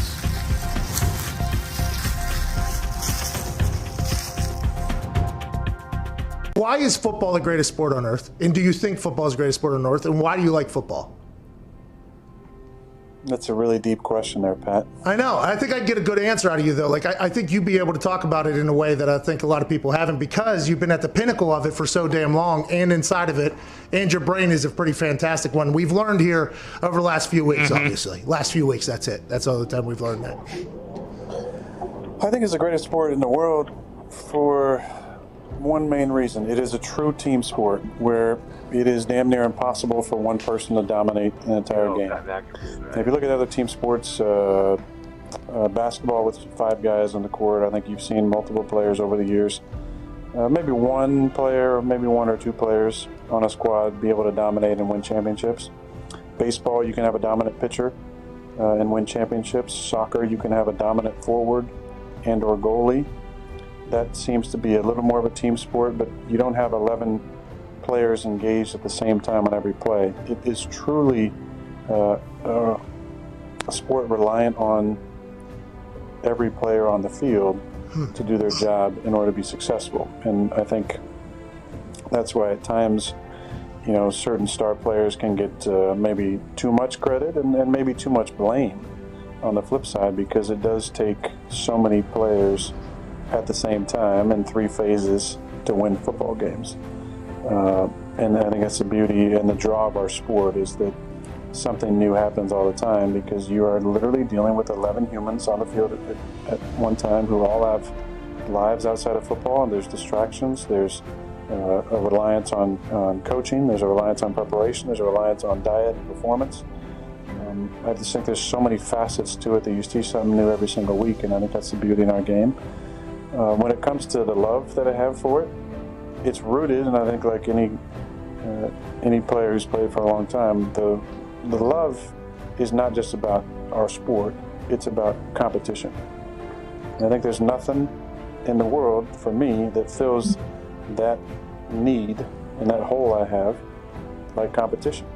I think players who played for a long time at a high level, you have that need to be satiated competitively, and it's a love of going out there and going against guys and being in an environment where you know that nothing is guaranteed. And that's why I, at times, I've taken umbrage to people saying that it's easy, because it's not easy. It's never easy. And I think that's the beauty in our game, is that you see things new every single week. It's never easy. And your only thing you're guaranteed is the ability to compete. I love that aspect of it. I love competing. I love going out there and harnessing the fear of failure, where I think so many people who maybe don't love football as much, the root of that is a deep fear of failure, that you might go out there and your best might not be good enough, and that's not okay with you. Hey, Why? let's go. This show stinks, and the fact that you listen, we are very, very thankful for. McAfee on the line with a gorgeous assist. The all-time leading tackler for the Green Bay Packers. You pink. Damn it! Your friend tell a friend something nice could change their life.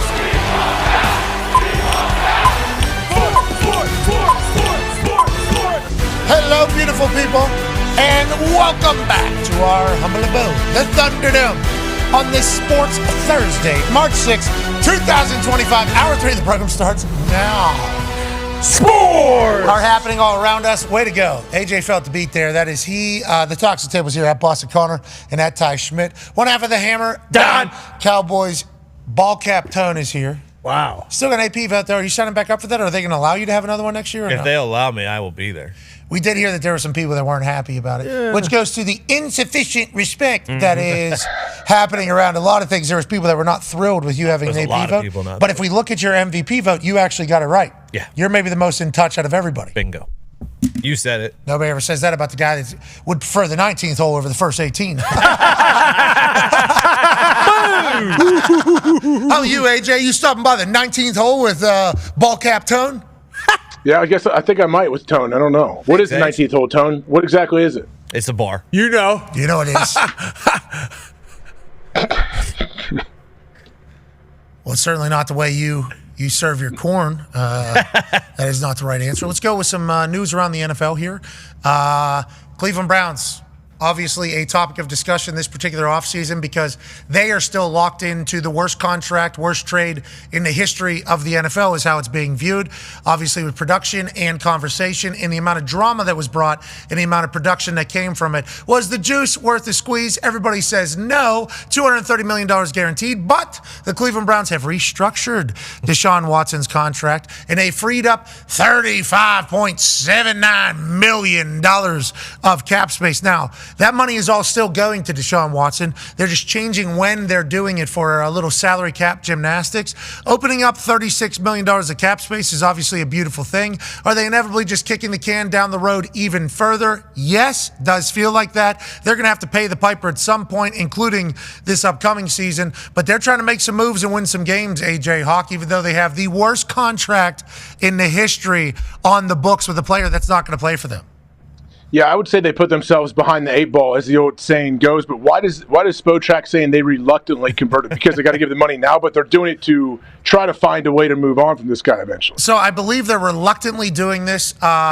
At the bottom there, he says Cleveland is now cap compliant because you have to be compliant by a certain time. So they probably had to make this move to become cap compliant, even though they're kicking the can down the road yet again with a contract that they're trying to get rid of as fast as possible. But now they're extending the time because they have to become cap compliant. I believe that is probably why they're reluctantly doing it.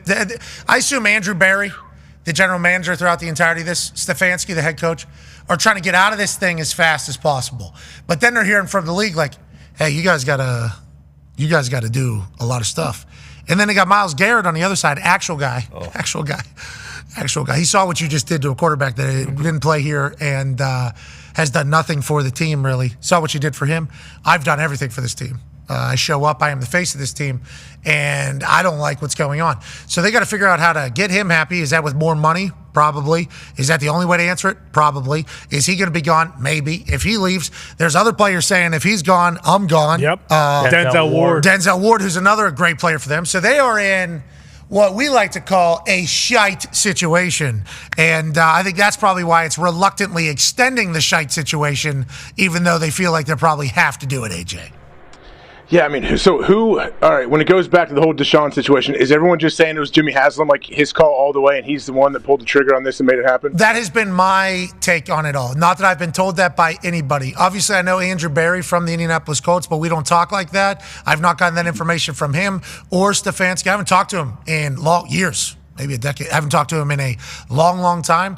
But my read on it is, with what Andrew Berry and Stefanski have done in the last couple of years, why wouldn't you get rid of him? And if they were the ones that decided the Deshaun Watson deal, why wouldn't you get rid of him? Like, feels like this is from the owner going, I know Like I was the one that decided, like the complete opposite of the Joe Shane Mara situation, almost like that, which is why they, I don't want to say they have life there, but like I think that is, in my eyes, that's the only way it makes sense. In my eyes, that's the only way it makes sense. But I could be wrong. Yeah, I would agree. I mean, if Andrew Berry and Stefanski can find a way to work their way through this whole situation over the next couple of years and actually win football games and play meaningful football at the end of the season, like that, you talk about like GM of the year, coach of the year, if they can make it happen. They did that with Flacco. Yeah, 2 years ago. They did it with Flacco with no money, pulling Flacco literally off the couch in the middle of the season, and they go on a run. I think Andrew Berry and Stefanski probably feel like we're pretty fucking good, I think. But we are literally hamstrung by the worst decision in the history of the NFL is what people were calling it. And I think the ownership knows that as well. Go ahead, Tom. Well, that's right. Like Andrew Berry, if it was him, he would have got fired. Bingo. Like in a heartbeat, he would have been gone already. So the fact that, I think that's why Kevin Stefanski does win so many awards, because maybe it's just a known thing around the NFL. Like, boy, Browns ownership killed this team, and they should not win a game for the next 5 years. But somehow, Stefanski still has the boys playing. We'll try to swoop around and get an answer, though, because that is what I assume. I think a lot of people assume that has to be the only way that those two still have their job. Yeah, it has to. I mean, when you make a contract, when you agree to a contract that changes the face of the NFL moving forward and how quarterbacks get paid and everybody else, it had to be the owner. Like, I can't imagine the GM's like, hey, sign off on this owner. He's like, oh, I don't really agree, but yeah, go ahead and do it. Fully guaranteed. And whenever you fully guarantee something, whatever you guarantee, you have to put that cash up front. Remember? That's a big part of the guarantees. Whenever we talk about Monday and we hear these deals that are announced or these extensions that get announced, the guaranteed money is obviously fantastic for players. But it's also an amount of money that the ownership has to put into a fund. Because back in the day, I assume there was a chance that these teams wouldn't have the amount of money that they are guaranteeing. So now they put it into a fund. This has turned out to be a good thing for ownership, because they can use that as leverage and everything like that on why they can't guarantee this, can't guarantee that. Obviously, injuries, not being able to play, exactly what happened with Deshaun Watson happens at a much rapider rate in the NFL than other leagues that have fully guaranteed contracts. So, there's a lot of excuses for ownership not to give fully guarantees, and then for them to give the biggest fully guarantee of all time with the biggest contract of all time for a player. You would assume that's ownership making that call. You would assume that would be the case. Because we would see this happen in a bunch of other places if it wasn't the case. Like, there's a reason why a bunch of owners were like, hey, we're not doing fully guaranteed contracts. If the GM and the head coach had the leeway to do that, we'd see a lot more guys have fully guaranteed contracts. So it's like, oh, don't worry about it. The owner's going to put the money up, and that's a way you'd get a guy into your building immediately. Like, oh, my contract's fully guaranteed. Sounds good. I'm signing with you guys. So there's no way it's not the owner just saying, nope, this is what we're going to do. Now, let's stay with the Browns. Because of that massive amount of cash that they do not have available, everybody assumes they're going to go with young quarterback, especially at number 2. I think Schefter's reported they're going to take a quarterback because they need a young quarterback that is cheap to lead this team, especially somebody that is good. Then there was reports, hey, Shador Sanders didn't come off good in some of these conversations at the Combine. We are in narrative building, smokescreen building season right now, especially at the quarterback position. Remember what was said about C.J. Stroud that was inevitably complete bullshit a few years back through it all. But that has been corrected, the narrative already, by Mary Kay Cabot. The Browns first met with Sanders one-on-one at the East-West Shrine Bowl game in January and came away impressed. They didn't find him to be arrogant or brash, but confident and engaging. They liked all of the good things his Hall of Fame dad poured into him, but he appreciated that he's his own man. He exhibited the excellent leadership qualities they're looking for in a quarterback, as did Ward, whom they also like a lot, talking about Cam Ward there from Miami. They also formally interviewed Sanders at the Combine, where neither he nor Ward worked out. I don't think people are going to be working out going forward, and cemented what they already knew, that Sanders has what it takes to lead the franchise if they draft him. Kevin Stefanski also received a glowing report on him from his former Vikings colleague, Pat Shurmur, the former Browns head coach who is now the offensive coordinator at Colorado for the past 2 years with Shador and with Travis Hunter. The Browns will get to know Sanders a lot better this week during his visit to Cross Country Mortgage Campus, which happened earlier this week, and will attend his pro day at Colorado, but nothing happened at the Combine to change their first impression, which was good of Sanders. In fact, it only confirmed what they thought about him. Okay, so whoever was reporting that they didn't like the way Sanders was operating, Mary Kay Cabot, who is very close to the Cleveland Browns organization, has been reporting on the Cleveland Browns for a long time, says they like him. They're big fans of Shador. So maybe it is Shador Sanders getting drafted to the Cleveland Browns if he's still available at 2. And maybe he's the QB that's going to be tasked with going into a place that's maybe underfunded. Okay? A little bit. Maybe he's been counted out for a while and see what he can do. Has been there, done that with those situations twice now with Jackson State and with Colorado. Maybe he's the perfect guy to be a Cleveland Brown, AJ Hawk. Yeah, what I do like about Shador and Cam Ward, they both played a ton of football in college. Like, they got a ton of reps, they got a ton of film, and we know, like, when you translate to playing well early as an NFL quarterback, we've seen as of late, like, when you have a guy with a lot of experience, they tend to step in and kind of figure it out quicker, I think, than guys that maybe didn't get as many reps in college. Yeah, snaps played became a stat over the last couple years that people are really looking at for the quarterback position. And I don't want to bring it up, but like Anthony Richardson played next to no football. And then whenever he got here, it was evident that he played next to no football, and he didn't really even know how to be a professional football player or a football player as a whole. So he's gone through a learning process. He's gone through, a couple injuries. He's gotten callous through it all. So they're hoping he'll develop. But these guys have played 15x the amount of snaps, and they're not even close to starting their NFL career yet because of Jackson State, Colorado, Cam Ward, Incarnate Ward, to Washington State, to Miami. You think about Bo Nix, you think about CJ Stroud, you think about Jaden Daniels, you think about these guys who have done well whenever they transition into the NFL. They've played a lot of ball. So for the Cleveland Browns, whether it's Cam Ward, I like his confidence whenever I see the videos. He's a guy that can go into a tough situation and hopefully lead the boys to get some wins, at least be somebody that they can look up to. And when it comes to Shador Sanders, cannot go understated. Obviously, he can spin it, and obviously he's a good player because he's being talked about who he is, and obviously he has generational, traits that not everybody is going to be able to come close to. With Deion Sanders, one of the greatest athletes to ever exist, if not the best athlete to ever exist, as your father. But he's tough. And like in the AFC North, you're going to have to be at the quarterback position. He's durable. He's tough. He takes a lot of pride in getting up. Now, I know he has a watch, and I know he's been rich his whole life, and I know people think everything's been handed to him, but I think he's taken that and gone in the complete opposite direction, wanting to prove that he's just as tough, if not tougher, than everybody else. Oh, you think this? I'm going the other way. He got hit more than anybody, both at Jackson State. That's a fact. And at Colorado. And he would pop right back up. And some of these shots he was taking were like full spears, like Braun Breaker spears in the middle of a game. He's getting speared through the earth, and then he would pop back up, not even miss a play. It's like that durability is something that is very much respected and appreciated around the NFL. So, especially in the Browns organization, you're going to need somebody that's tough. Yeah. I mean, that's just how it's going to go.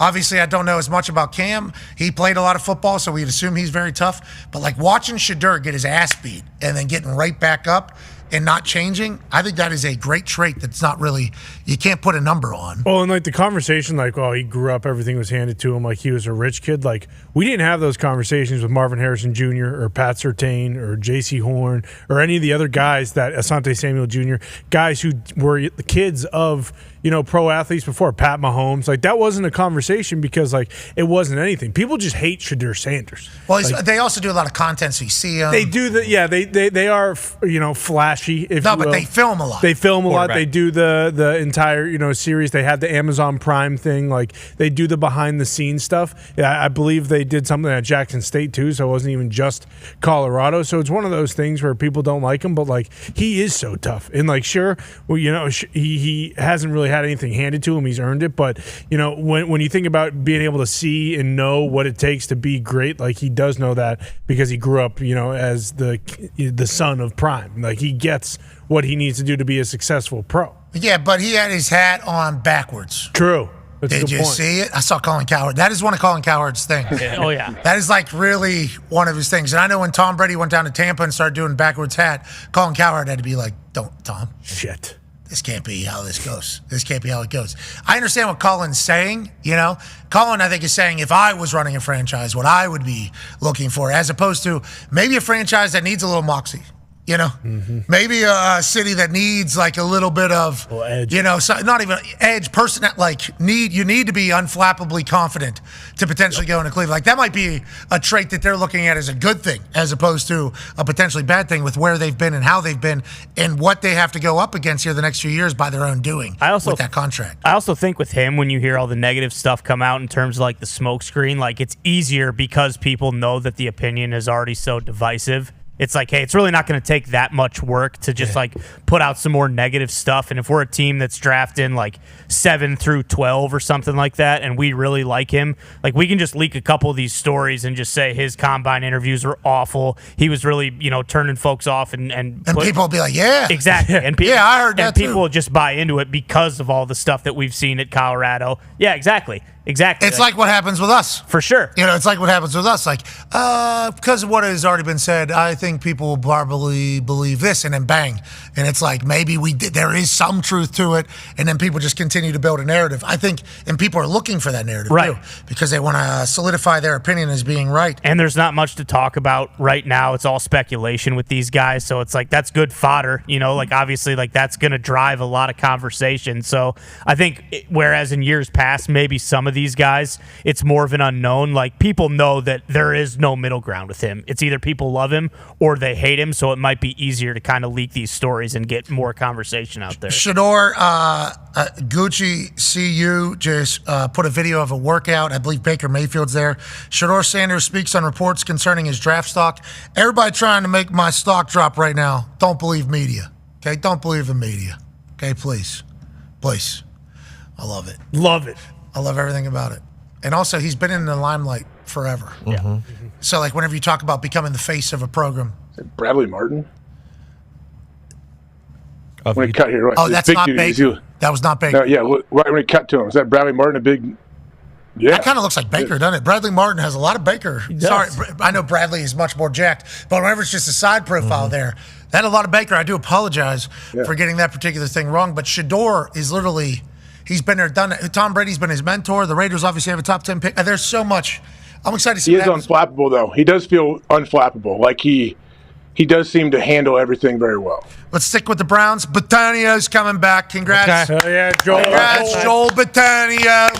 You know, if Joel Batanio remains a Brown forever, which is obvious, and they never win, this will be Joe Thomas at tackle, Batanio in there at guard. They're building a Hall of Fame offensive line that has never really had a chance to experience the high life. And I think Batanio is a guy that we've gotten a chance to chat with and obviously watch him do his thing. Excited he's back, good for football. Way to go, Batanio. Aren't we all happy, AJ, for Batanio? Love you, Joel. How could you not be happy? I mean, this guy is Cleveland football. Look at him. This guy's awesome. I agree. Way to go, Batanio. How about if Vrabel came out and said, I didn't have an actual job with the Browns, and it was never talked about for me to actually have a job. Oh, yeah, of course. They couldn't afford it. I don't have any money. Haslam was like, you know how much money I had to put into a fucking fund? You think I can get you as a DC? No way. All right. It's been a hell of a day. Anything we didn't talk about that we need to talk about? Les Snead. Okay, Boston Connor. Les Snead chit-chatted about Cooper Kupp. This does feel like it is a good convo because the Patriots are allegedly a potential contender for Cooper Kupp services. Obviously, any team that's looking for a wide receiver could potentially look into Cooper Kupp. But how good is the market for Cooper Kupp? Les Snead spoke about it, Con, man. Yeah, it kind of sounds like the market isn't great, especially with some of these other teams, DK coming out and some other guys being available, Christian Kirk getting cut. But basically, Les Snead just said, like, sure, yes, there is a chance that Cooper Kupp comes back, but that is probably not going to happen. He also said, you see what we're trying to do here, okay? We're trying to get him to, be on a different team. He clearly costs a good amount of money. You see the writing on the wall when it comes to the cap that they have with Puka, kind of being one of those guys they got to pay soon. The D lineman from 2 years ago, not even Jared Verse, that they're also going to have to pay. Very good player. So it feels as though Cooper Kupp's getting moved. And when we talked about Debo going for a fifth and that being nothing, it feels like Cooper Kupp is going to be another one of those guys who goes for the bare minimum. But no matter where he goes, it does feel like if he's playing, it's going to be a hell of a get. And, we've already mentioned how important it is for Devontae, to play on the West Coast. Simple, moving sucks, don't want to do it. Chargers, makes a lot of sense, of course, especially with the money they just saved by cutting Bosa, and that would be a sweet little package between Ladd McConkey and Cooper Kupp. Oh, exciting whites over there in LA. Some people think that should be illegal. I would probably agree with that, people. But even like a Sam Fran would be cool. There's plenty of spots Cooper Kupp will be perfect in. Yeah, Cooper Kupp, when he's healthy, is a game changer. That has certainly been the question. With the hamstring was really the big thing. Yeah. Body guru, some sort of like... Had to go up to Minnesota to get it worked on. Yeah, the hammy and wide receiver, obviously, that's a very important part of the body. If he gets that figured out, and he sent a message out basically like, hey, I'm ready. I want to go continue to play. We can't wait to watch him. Good luck to Cooper Kupp, buddy. Good luck. And to the Rams who say, you see, come on. We get it. Everybody kind of gets what's happening here. Someone call. We love Cooper. We're thankful for Cooper. Appreciative of Cooper. Sean McVay said, I'm a better human because of Cooper Kupp. I'm a better coach because of Cooper Kupp. But it feels like that is over. Excited to see who's the one that makes the decision and what's the end-up contract for Cooper Kupp at the next team. No more contracts, no more teams. A legend has retired. Mason Crosby, what a run. Hell yeah, Mason. I put out a tweet whenever I learned of Mason Crosby retiring because I genuinely remember this guy kicking whenever he was at Colorado. I think he was a Playboy All-American. They wrote articles about him. And he's a little bit older than me, so somebody that I could kind of look up to and watch and follow along with. Massive leg. But when he was at Colorado, everybody said, well, he's at altitude, so easy to have a massive leg there. Then he goes over to Lambeau Field, like one of the hardest places to kick in the entire world. Swirling winds, incredibly cold. And all he did was just become the all-time leading scorer, break all these records, consecutive kicks in the playoffs. And he played for 17 years.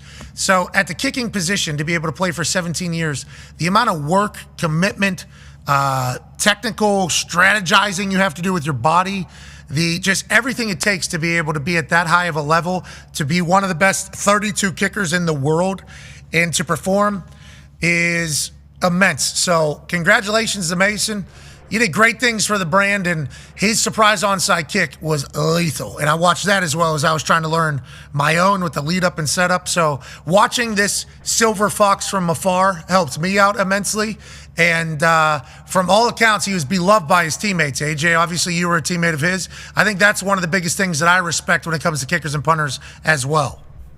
Yeah, and Mason was a guy, like he came in the year after me. So, I mean, 23 consecutive postseason field goals. That's unbelievable. Like when in the biggest moments, he never shied away and was always great. But he's one of those guys where, people take kickers and punters for granted. They really do. Like when you have a great one, people tend to take him for granted. I remember multiple times thinking how lucky we were to have Mason Crosby. I mean, in college, Mike Nugent was our kicker, like unbelievable. I don't ever remember Nuge missing a field goal. I don't remember Mason really missing a field goal either. That's what I realized how lucky I was to be a teammate of him when it's something you don't have to worry about. Like, when you don't have a kicker, you hear these coaches talking about, hey, I just say a little prayer every time he runs on the field. Like we never had that worry when Mason was out there because the dude was ultra confident and never. What was cool too is he never complained about the elements or what was going on. It's a tough place to kick in Lambeau. The wind's swirling, it's freezing cold. He never said anything about that. He just went out there and made everything, I feel like. Yeah, it was a shock when he missed. There's a few guys that it's like you're surprised when he missed. And he had that one game that was terrible. Yeah, it was against the Lions, and then he kind of got like the yips the game after that. But that was literally the only time in his career where 17 years. Exactly, where it didn't feel like he was absolutely automatic. And then you talk about like having a guy, like, you say praying when the guy runs onto the field, like that's when a guy like that leaves and you move on from him and all of a sudden it's not him anymore, like it's jarring.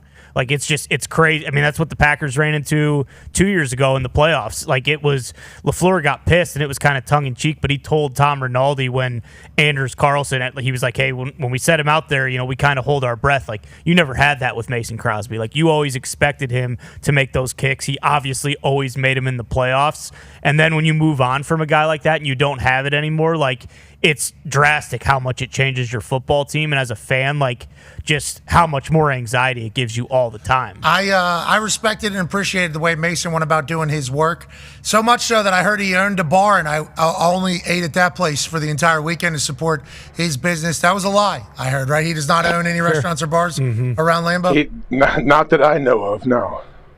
Well, whatever it was, that's a good gimmick. You got me. Yeah, I got you. Hook, line, and sinker. I had breakfast, lunch, and dinner at that place for 3 straight days. Hell yeah, I'll support Mason, everything he's done. Congrats, Mason. Hell of a career, buddy. I believe he also had 25 tackles and a forced fumble in his career. So Dog. he's a football guy. Dog. Might be why I respected and appreciated him so much. I forgot about those tactics. He put out a letter to Green Bay thanking them for all the love and how appreciative he was to be a member of the community and to be a Green Bay Packer. Silver Fox looks incredibly professional. I believe he and his brother are also currently hosting a podcast. Excited to see what he does in this post-NFL career. You're going to do great things, Mason. You're a weapon, dude. Congratulations. Hell yeah, Mason. You guys got it sorted over there with McManus now. Yeah. That's why they paid him, I think.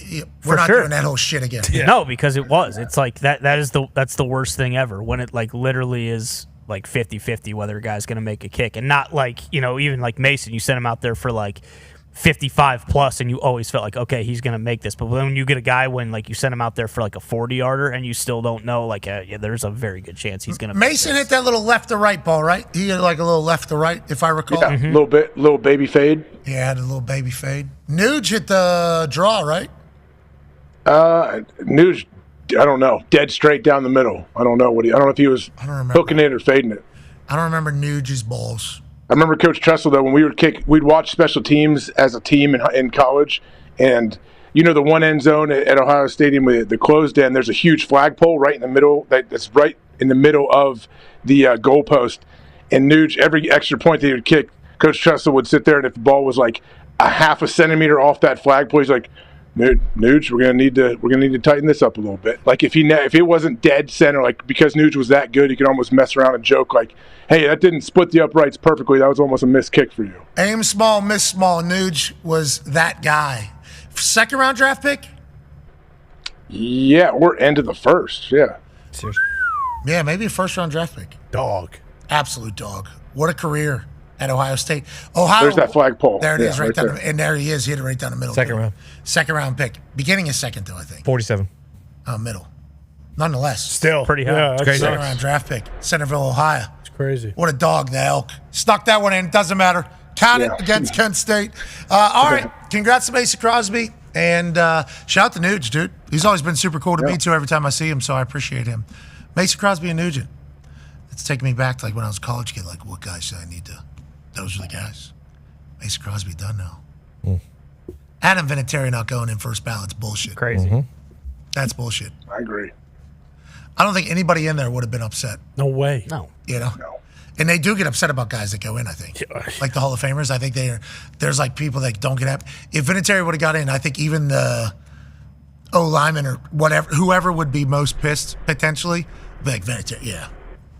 Adam Vinatieri. Makes sense. And he might get screwed over next year because of how good the eligible, first-time guys are. Yeah, agreed. And what you say, AJ, he's a dude?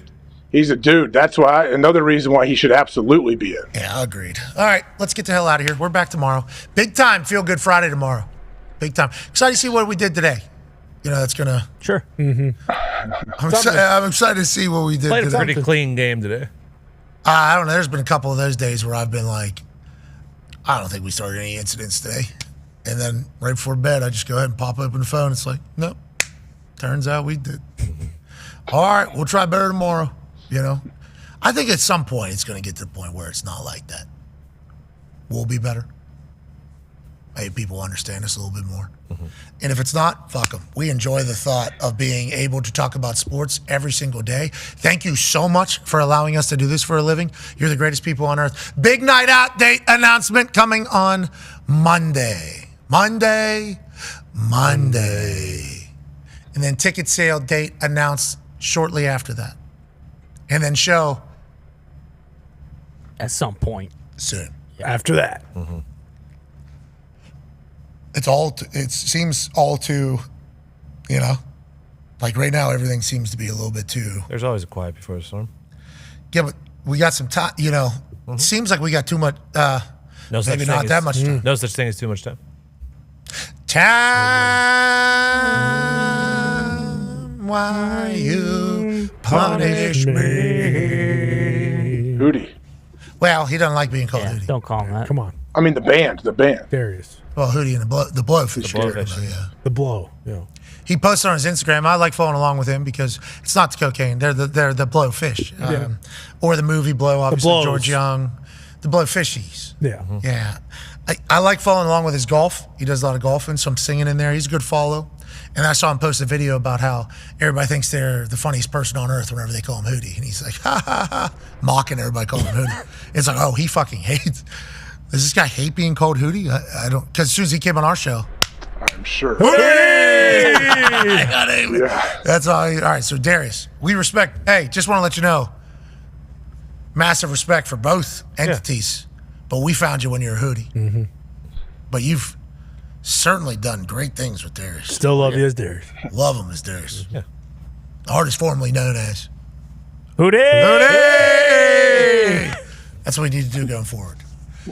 We'll get it right sometime. All right, be a friend, tell a friend something nice. It might change their life. We're in this thing together. Let's never forget it. Hey, new soccer podcast out right now.